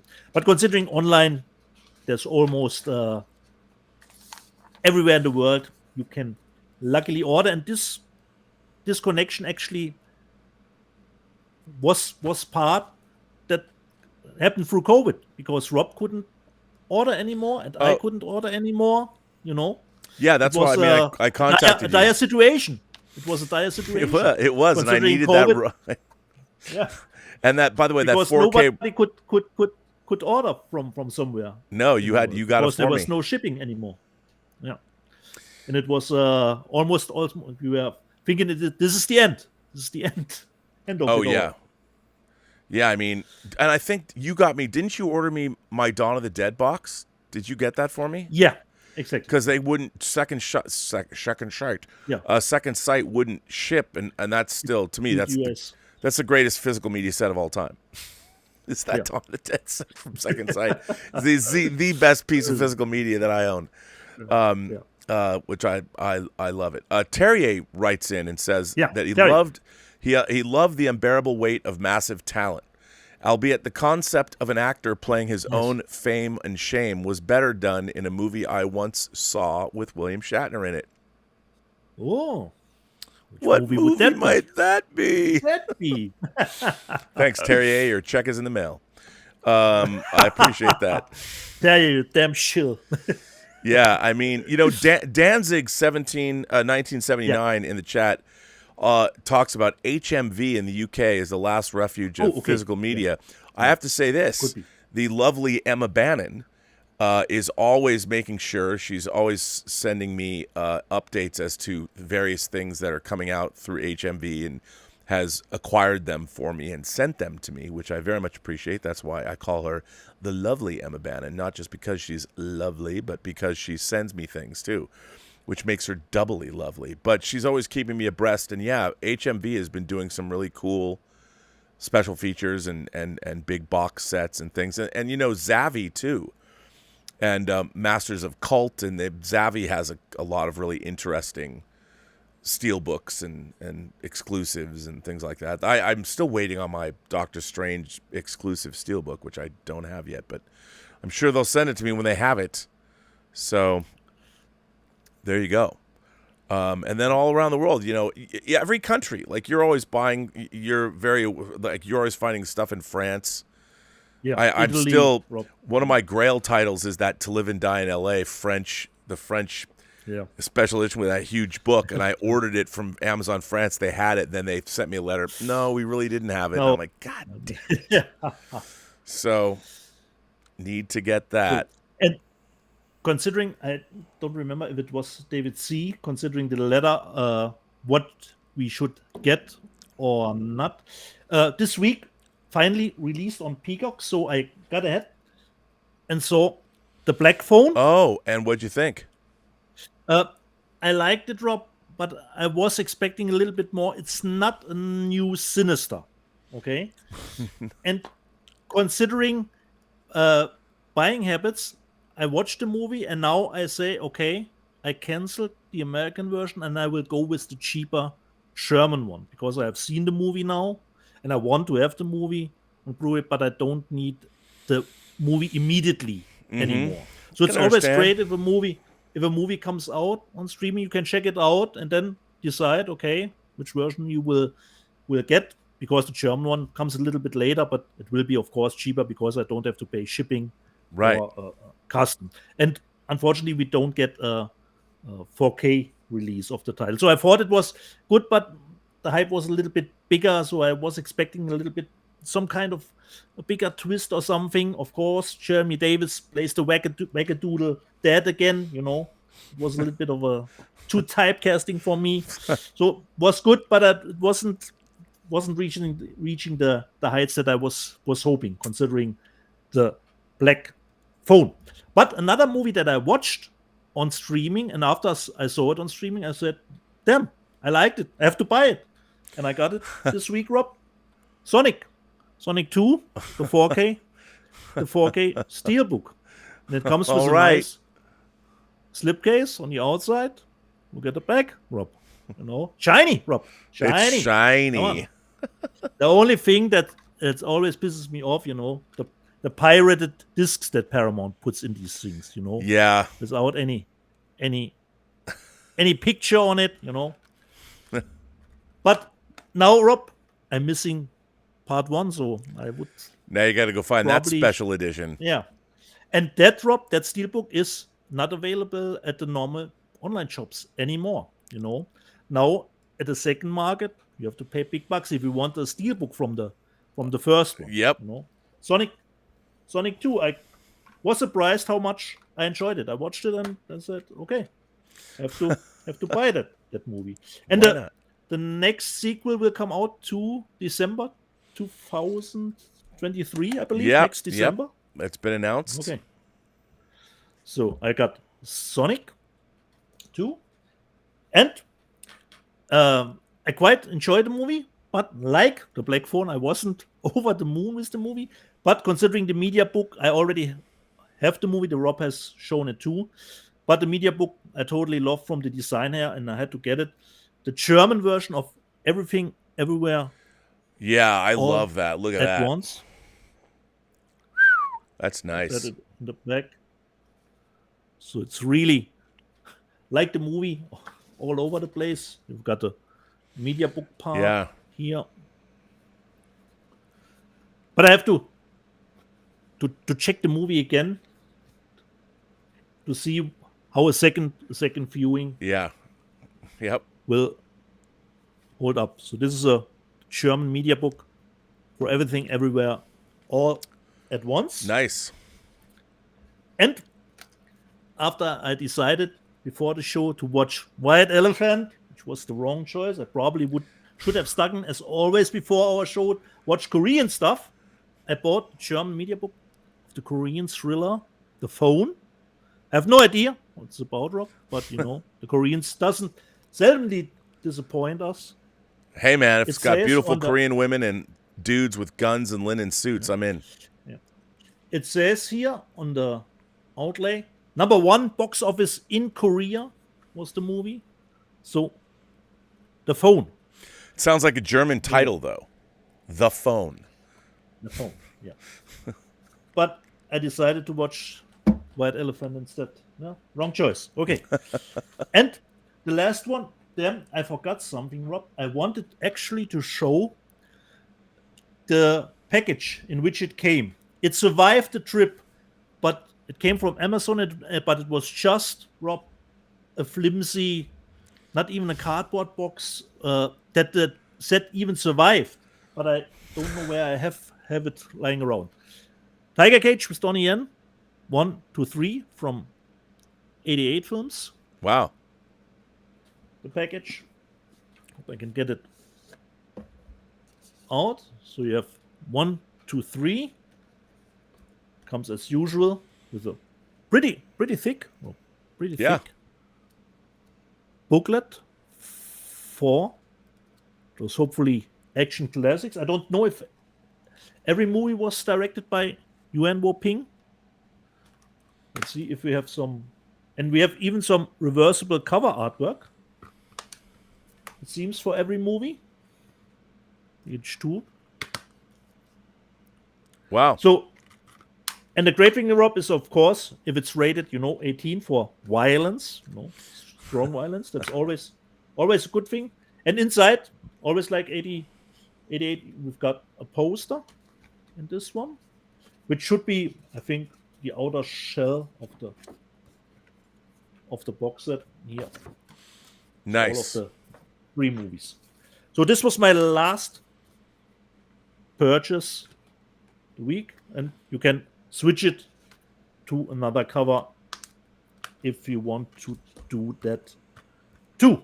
But really, Rob, it was surprising that set survived, considering just the envelope. It just was a brown envelope. Yeah. Which it came in. So that the set even survived without any damage was a wonder, I have to say.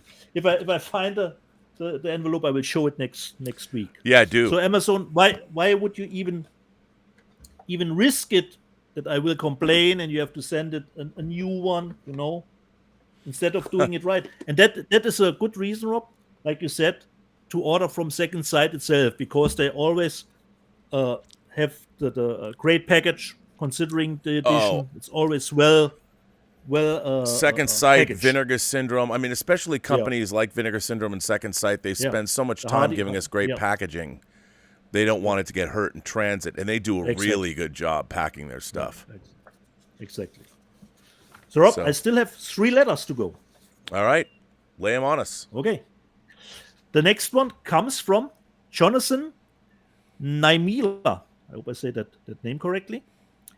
Hello, Rob. Physical media is magical. This actually is a letter. He picked the topic for observation, but it is for physical media, or it's around physical media, so Rob sent it to me. Hello, Rob. Physical media is magical. Like my favorite movie, Forrest Gump, physical media is like a box of chocolates. You never know. You never know what you find. Rob, some of my best physical media finds are by complete accidents. Physical media is so amazing because you just don't know whatever going to find. And it's like going to the jungle and hunting Blu-ray and 4K Blu-rays, sometimes DVDs.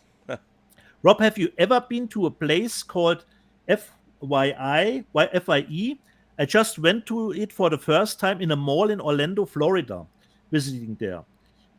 FYE store is amazing. Check it out. They have an online store as well. Rob, do you ever go to the big lots, Dollar Trees or dollar stores? Best Buy, Target, Walmart? Rob, there's something special about owning physical media. Rob, I need your help. I have over 1,000 Blu-ray, 4K Blu-rays, DVDs combined in my collection, and I need some better storage. They're current in the storage tubs, but run out of room. Welcome to the party. Welcome to the party, exactly. I have no advice for you.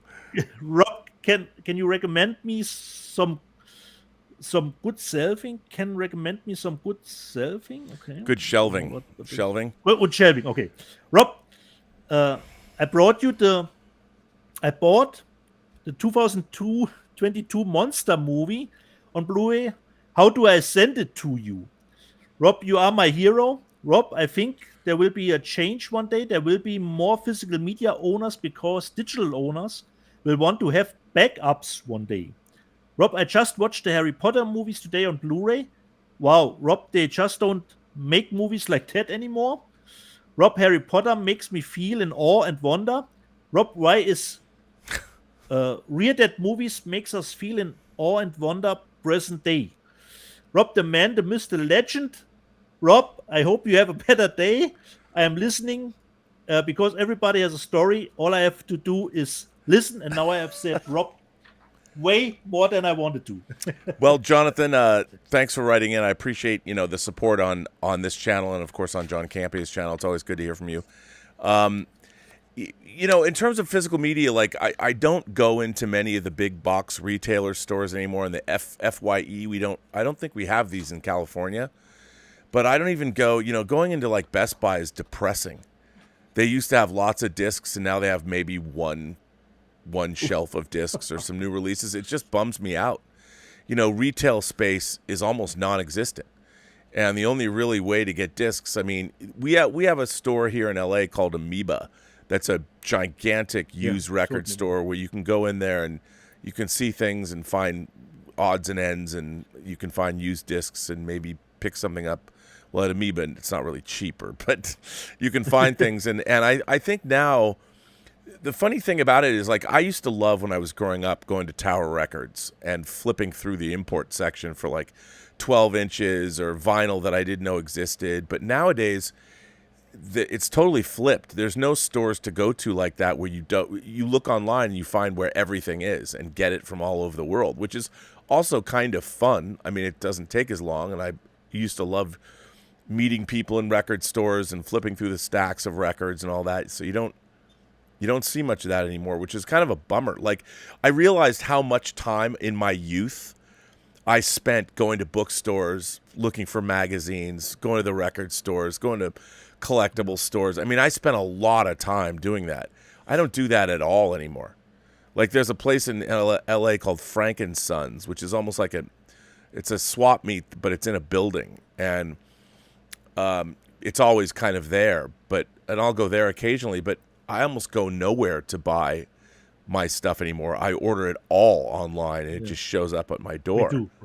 And it just saves a lot of time. I mean, drive time alone, especially in LA, driving around all these different stores. And a lot of them that I went to just don't exist anymore. The bookstores I used to go to, like the Dangerous Visions bookstore or a Change of Hobbit, they were gone Change of Hobbit was gone a long time ago. But maybe I'll go into the occasional comic book store, but for the most part, I just order everything online. And it shows up when it's brand new. So, we hunt for things, but we hunt for things on the internet and find them and send them to us. So there you go. But I love my physical media. I love when boxes come in the mail. Like Get Carter. I forgot I ordered Get Carter. I probably ordered it 6 months ago, and it shows up. I'm like, oh, yeah.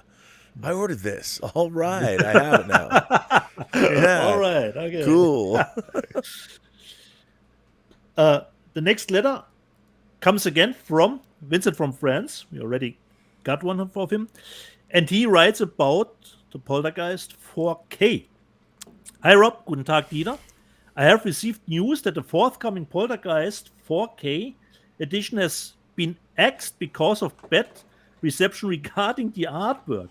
Messages from fans, including one called Trash Panda, have led to this decision. The studio has already spent $8,000 to prepare this cover and the mastering, and prefers to cut its losses by simply canceling the release. Studio heads believe this cover could have a negative impact on the studio brand. An internet movement called #SavePoltergeist4K immediately flooded social networks to reinstate this release with original poster art. Any resemblance to real persons, living or dead, is purely coincidental. The moral of this message is, we are lucky to get Blu-ray and 4K discs in spite of covers that are not to the taste of everyone. I am the first one to miss original poster arts. And secondly, we are lucky to get any kind of movies on disc, including ones that may not be favorable to the studio brands. So Vincent, this was a nice step considering the Batgirl situation, transferring it to our bitching and moaning, complaining about the Poltergeist 4K cover. Like Rob says always, if the transfer is fine, we will get over it. But the transfer has to be, at least, the disc has to be fine. Yeah, but part of the fun of collecting physical media is the covers. And look at this cover. Exactly. I mean, this cover is terrible. Terrible. It doesn't even, from an artistic standpoint, exactly.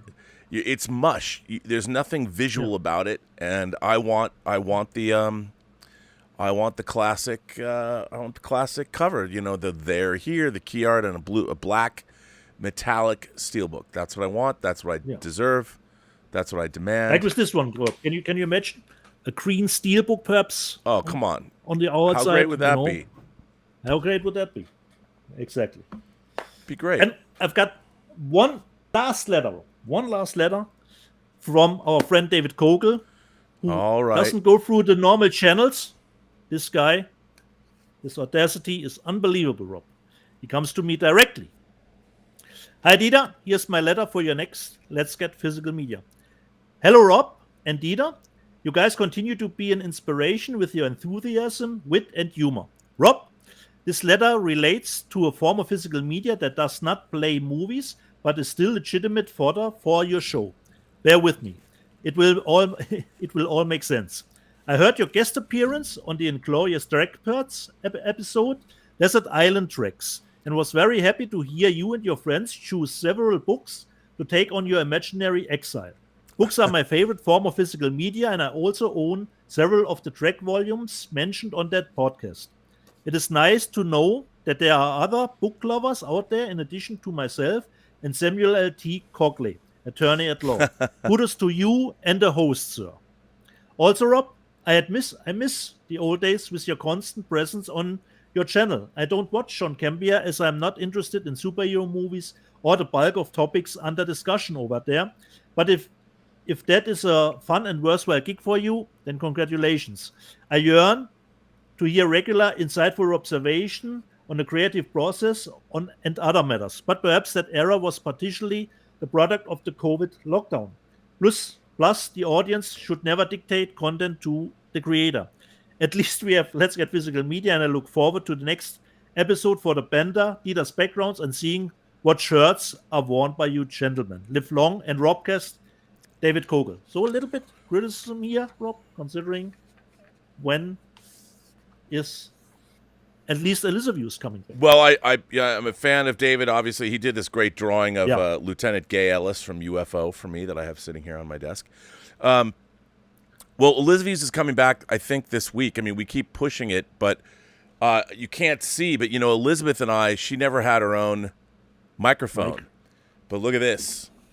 Dun, dun, dun, dun. Ooh. Oh, nice. There's lots going on here in the Robservatory. I got 2 of these Shure mics and these awesome arms, that they are on. Cool. I got a mixing board. I got all kinds of things, so Elizabeth and I can talk on our microphones. Actually, this microphone's not hooked up, so you can't hear me on it. But I mean, it is hooked up, but not into the computer.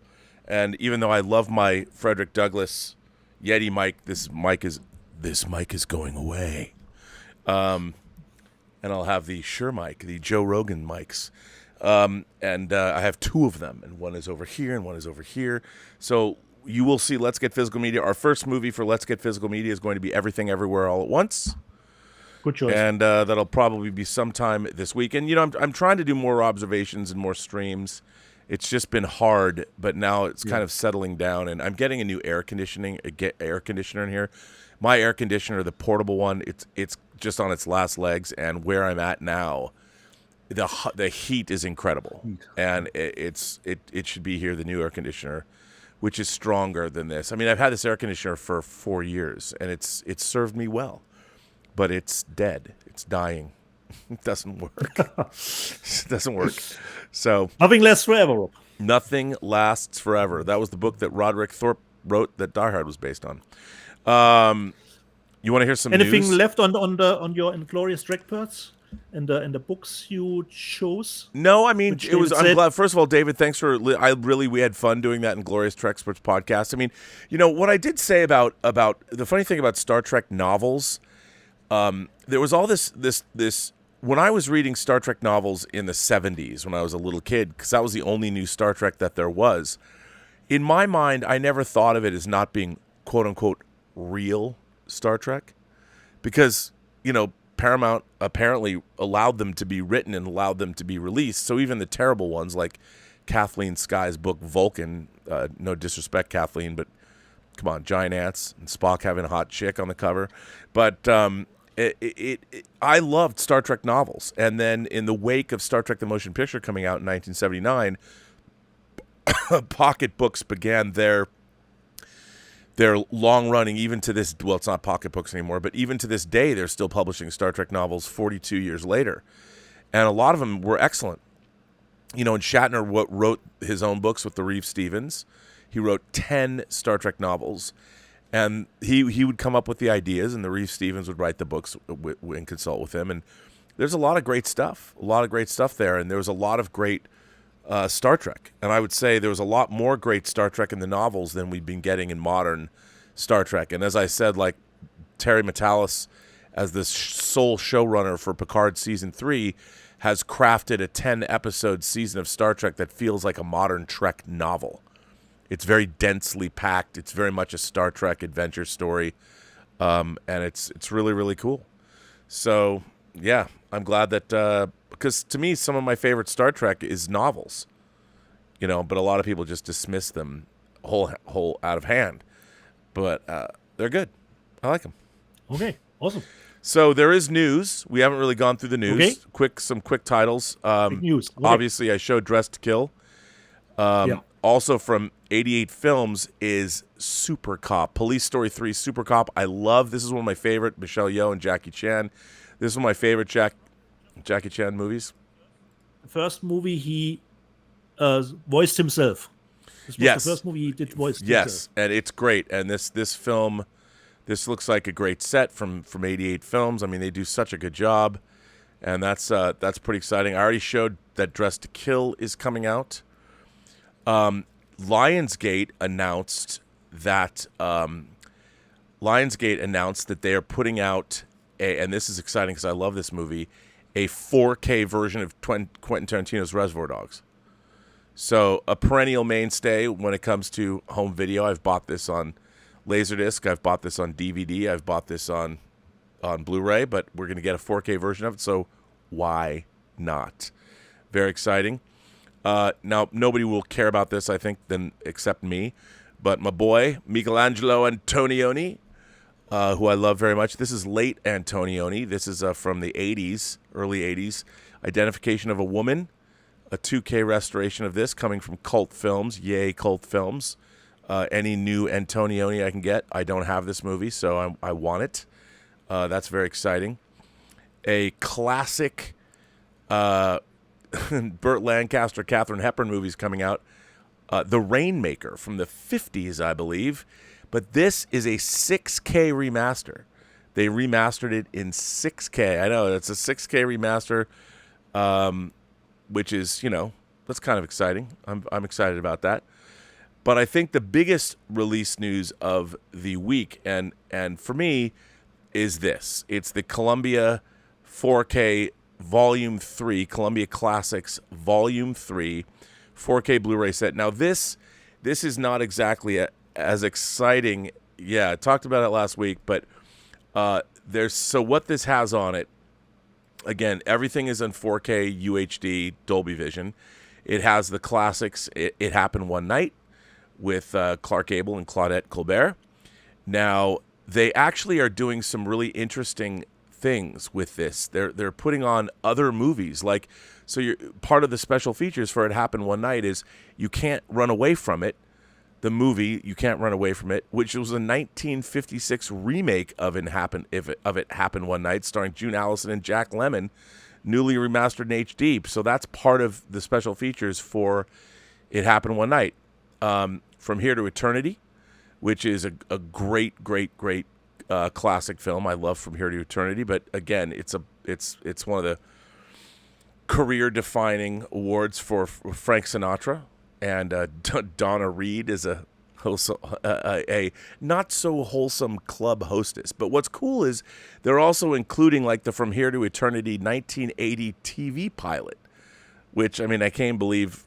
I don't know if I ever watch it, but hey, they're putting it on there. And Barbara Hershey, who I love, is in it, and William Devane is in it. I didn't even know that. And they've got tons of special features, and all these, by the way, are in Dolby Atmos as well. To Sir with Love is coming out. I like To Sir with Love. It's a great movie. I don't know if if people are going to be that excited about it, but they've got the To Sir with Love TV pilot on this, and then they have To Sir with Love 2, the 1992 TV movie sequel to the 1967 classic, and To Sir with Love 2 that Sidney Poitier is in. It was directed by Peter Bogdanovich, which is kind of which he comes back. I love Sidney Poitier in this movie, and it's great. And Sidney Poitier, of course, in this movie teaches tough thug kids in London, so that's a good film. The best, I think, the thing I'm most excited about is The Last Picture Show, Peter Bogdanovich's breakthrough Last Picture Show, which got 8 Academy Award nominations, including Best Picture. And they have both the director's cut of the film and the theatrical version. So that's pretty cool. And there's special features and everything. The movie Annie, the sun will come out tomorrow. The Annie musical, the movie from, I think it's also from 82 maybe. But they have Little Orphan Annie, the 1932 movie that's part of this, was starring Mitzi Green as Annie. And there's a new cast audio commentary with Anne Ryan-King, who's no longer with us, and Carol Burnett and Tim Curry. So that's kind of cool. And then the newest film of the set, As Good as It Gets, with Jack Nicholson. And that will, again, have a 4K restoration with Dolby Vision and HDR. And it's got new deleted scenes and things like that. So it doesn't have like modern films like The Social Network that'll get people excited. But it is a great package of classic films. And I will say, almost getting 2 movies with every movie. yeah, you get 2 movies with every. And the thing is, too, these packages, some of the films have not been released as single discs yet. And these packages, I mean, they're expensive to begin with, but they sell out. And then on the secondary market, these discs, the 2 previous sets are selling for ungodly amounts of money. So I wasn't going to pick this set up, but you know what? I'm going to pick it up anyway because I'm a completist. And why not? Why not? So that's the big disc news of the week that I actually heard some news that I can't really share about let's say it's disc news about a certain immigrant to this planet who has a letter on his chest. But that's all I can say. It's really interesting, but we'll be excited for all of you fans of 4K. And then, of course, we've got the sales figures, which we'll look at pretty quickly. Here we are, the top 10 Blu-ray sellers of the week, ending on August 6th. Number 1, Doctor Strange. Number 2, The Lost City. Number 3, Fantastic Beasts. Number 4, Everything Everywhere All at Once. Number 5, Spider-Man No Way Home. Number 6, It's Morbin Time. Number 7, Green Lantern, Beware My Power. Number 8, The Bad Guys. Number 9, The Batman. Number 10, Uncharted. And then we've got the top 5 home media sellers in all things. Doctor Strange and the Multiverse of Madness, The Lost City, Fantastic Beasts, Top Gun, the original, and Spider-Man No Way Home. No surprises at all here. Top 5 3D. Yes, people, 3D. Jurassic World Fallen Kingdom in 3D. Dune 3D. Top Gun 3D, which is a great post-conversion. Pokemon Detective Pikachu 3D. And Minions 3D. And finally, the top 5 4K bestsellers. Still at the top of the charts. Everything Everywhere All at Once.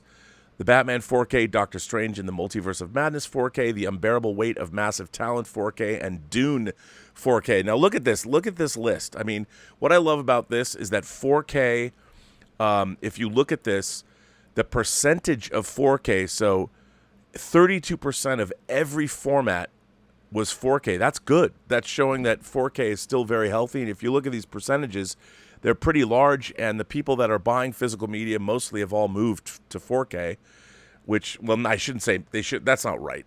But a lot of the collectors that are out there buying discs are 4K buyers, and that's good. I mean, we know that the state of physical media is not the greatest, but hey, you know, at least 4K sales are healthy. They're trucking on. They are. Trucking on. So that's all the news that's fit to print. Okay. So I've got nothing. I got no more. I got no more discs to show. I got no more opinions to share. No more super chats to read, Rob? Oh, that's a good question. I don't know. Maybe there are. I don't know, Dieter.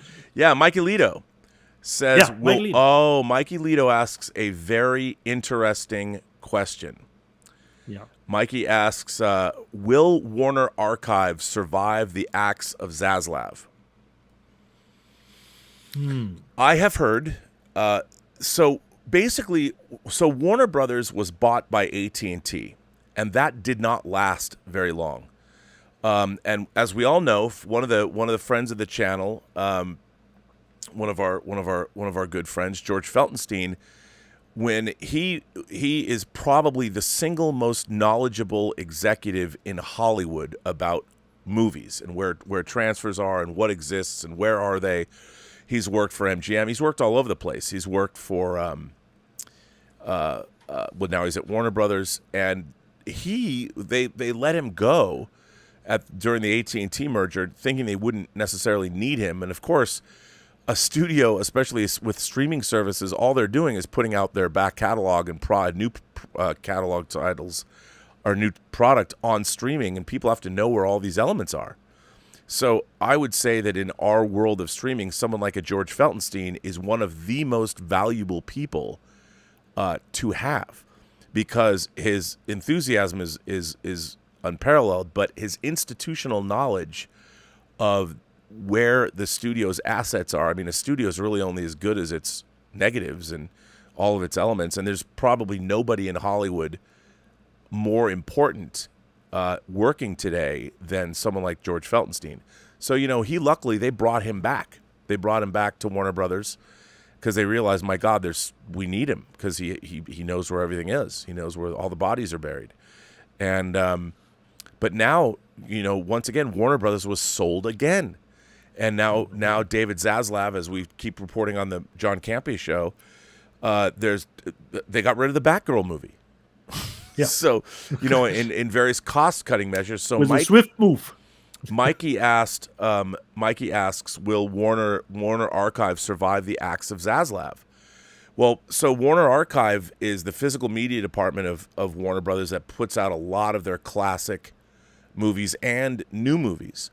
But when someone like a George Feltenstein is working at Warner Archives, that's how we get movies like The Bermuda Depths, the TV movie, and we get the TV version and the theatrically released 16:9 version. If you didn't have somebody like George Feltenstein at Warner Brothers, you would be missing out on so many of the studio's assets. Now, it was pointed out to me, next year is the 100th anniversary of Warner Brothers. And they have the studio is doing a lot of things. And I would imagine, what else? There's another big anniversary coming up. The Exorcist turns 50 years old next year. And I would imagine, hopefully, there might be some synergy there, because it's not out on 4K, Dieter? The Exorcist. One of my favorite films, not just my favorite horror film, one of my favorite films of all time. Boy, what a time. The studio's turning 100 years old and The Exorcist is turning 50 years old. So you would think that somebody might be releasing The Exorcist in 4K. I mean, there's been no announcement. Who knows? Maybe they will. I don't know. But with George Feltenstein at the studio still, hey, I would. He's a smart guy. Maybe he's going to make sure that happens. I don't know. But will Warner Archive survive? I think in a way, Warner Archive is essential to the studio, because their entire history, Warner Archive, not only does Warner Archive do great work, if you look at the bit rates on their discs, the bit rates are always higher than their counterparts. Big movie releases. Yeah, I mean, it's so. I hope that Warner. I have not heard anything one way or another. I mean, Warner Archive is still putting stuff out, and they're still doing some great stuff. And they also put out, Warner Archive also releases a lot of Warner TV stuff that still sells well. So in addition to doing all their classic movies and doing great restorations of, like, stuff like Curse of Frankenstein or whatever, they're doing great work. So I would imagine they'll probably stick around. But what ends up happening is, if the same thing that AT&T did, if Discovery's like, well, we don't really need Warner Archive, and George ends up not having a job, they're going to run into the same problem. Discovery's going to be like, oh, well, wait a minute, we don't know where all these, what happens with all the negative, and what happens with all this stuff, and they'd have to bring somebody like George back. So I would imagine that Warner Archive, to answer your initial question, is probably going to be sticking around, because everything that Warner Archive is doing will eventually wind up on HBO Max or whatever they call it. I mean, the repository of all the studio, all of their classic titles, all of that stuff is valuable and deserves to be remastered and put up on the service. But I have no insider knowledge of any of this. I've been watching what David Zaslav is doing. I've heard that the morale at Warner Brothers is not good because people don't know. They don't know. Are they going to be working anymore? And it's like when they canceled the Batman movie, there was a lot of angry people. And I don't blame them because these kinds of moves, Hollywood is a talent-based business. And when you can't, if you're working for a company, if you're making a movie for a company, you're in the middle of making a film and the company's like, they've spent $100 million. You assume that the movie's going to get made. And when someone says, yeah, nope, we're not doing it. Sorry. That throws the entire business into a state of turmoil because then you can't trust anything. And if you can't trust anything, how are you supposed to live? How are you supposed to, and how do you make deals with a company that's going to can your movie in mid-production? So in the late production stage, Rob. In the late production stage. Almost at the finish line. Absolutely. So the Luke Deckard show says, what are your thoughts on the Shatner Trek novels? So William Shatner wrote 10 Star Trek novels with Judith and Garfield Reeve Stevens, who are up there as among my favorite Trek novelists. And for the most part, they did them in trilogies, with the exception of they were going to do a Starfleet Academy series, they wrote one. The last Shatner novel was called Collision Course, and it was about Starfleet Academy. And once again, they had to stop that when J.J. Abrams came and showed how Kirk and Spock met in his movie, because their book, which by the way is way better than the J.J. Abrams Star Trek '09 movie. So that was they didn't continue that trilogy. But I'm actually a character in the final trilogy. They named a character after me. But I love the first trilogy, the Odyssey trilogy, the Ashes of Eden, The Return, and Preserver, I think. But I really do like the first 6 books. They're quite interesting. And while Shatner doesn't sit down and do the majority of the writing, he comes up with a lot of the ideas. And I think his ideas are pretty interesting. I think they're better ideas than the ideas Patrick Stewart has come up with, which they've actually gone out and filmed, like in Picard Season 2.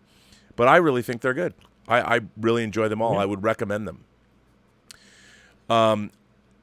Danzig 1979 says, thanks for a great show, Rob and Dieter. Well, thank you for the support. Very nice. Very nice for you to say. And Pod Racing Palpatine says, in 10 years' time, we'll get a movie called The Axe of Zaslav. Well, will we? I don't know. And a biopic about Ezra. Yeah, I know, right? But he also asks, is Texasville on the Last Picture Show disc? And Texasville is, of course, the sequel to the Last Picture Show. That is a good question.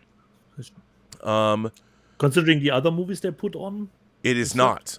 And I'm sure the rights, it is not. Unfortunately, it's not on there. Texasville is not a part of this set, although that would have been some. But we are getting the director's cut of the film, which is pretty cool. So that's good. So I can't complain about that. You know what I mean? So so that's about it. I think I'm caught up on Super Chats. There's one place that I need to go look. Hold on. Tip section? Yeah, let me go in and see, just so I don't want to miss anybody. Let's see if we're good here. And nope, we're good. Sub McShave, got that. So we're all caught up, man. Okay.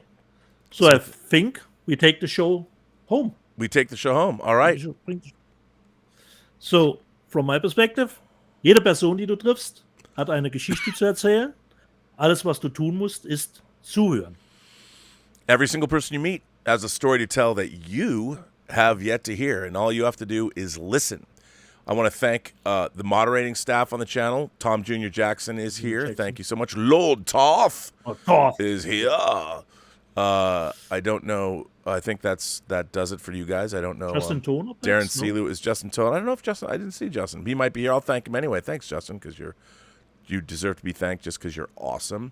And Darren Seeley, he's not here either, but I'm going to thank him anyway, because why not? I want to thank everybody who generously supports the channel via super chats, tips, and memberships. We will be having one of our long, sprawling membership calls next week. I owe you members a call. They're always fun. When you become a member of this channel, we do have these long chats, Zoom chats. I mean, we usually have like 20 or 30 people in them. And they're always fun. And I love catching up with everybody and finding out about people's mothers who live overseas or on the East Coast. So they're always great chats. We're going to have one next week. So, yeah.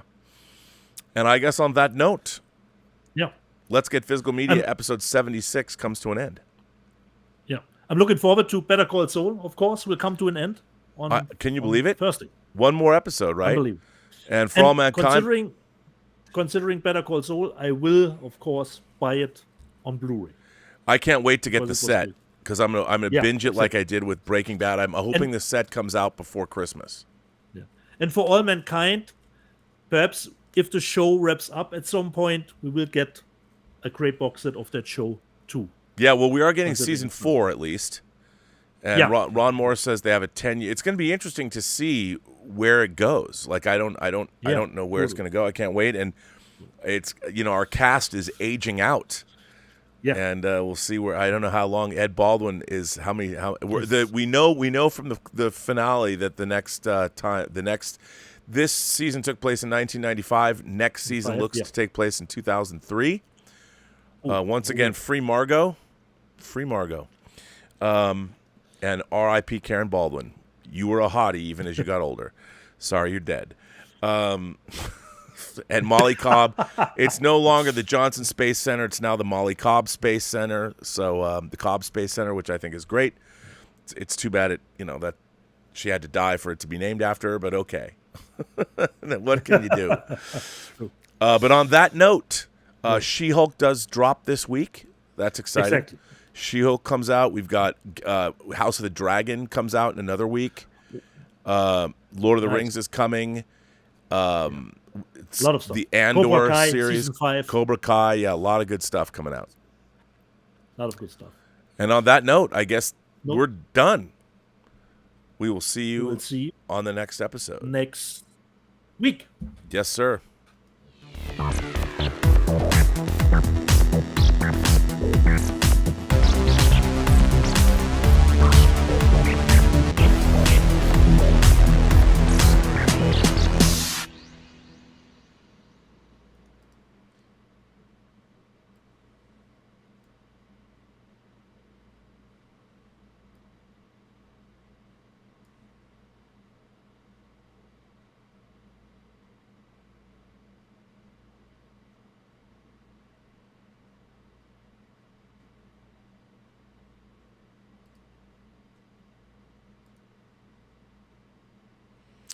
Okay, we are out.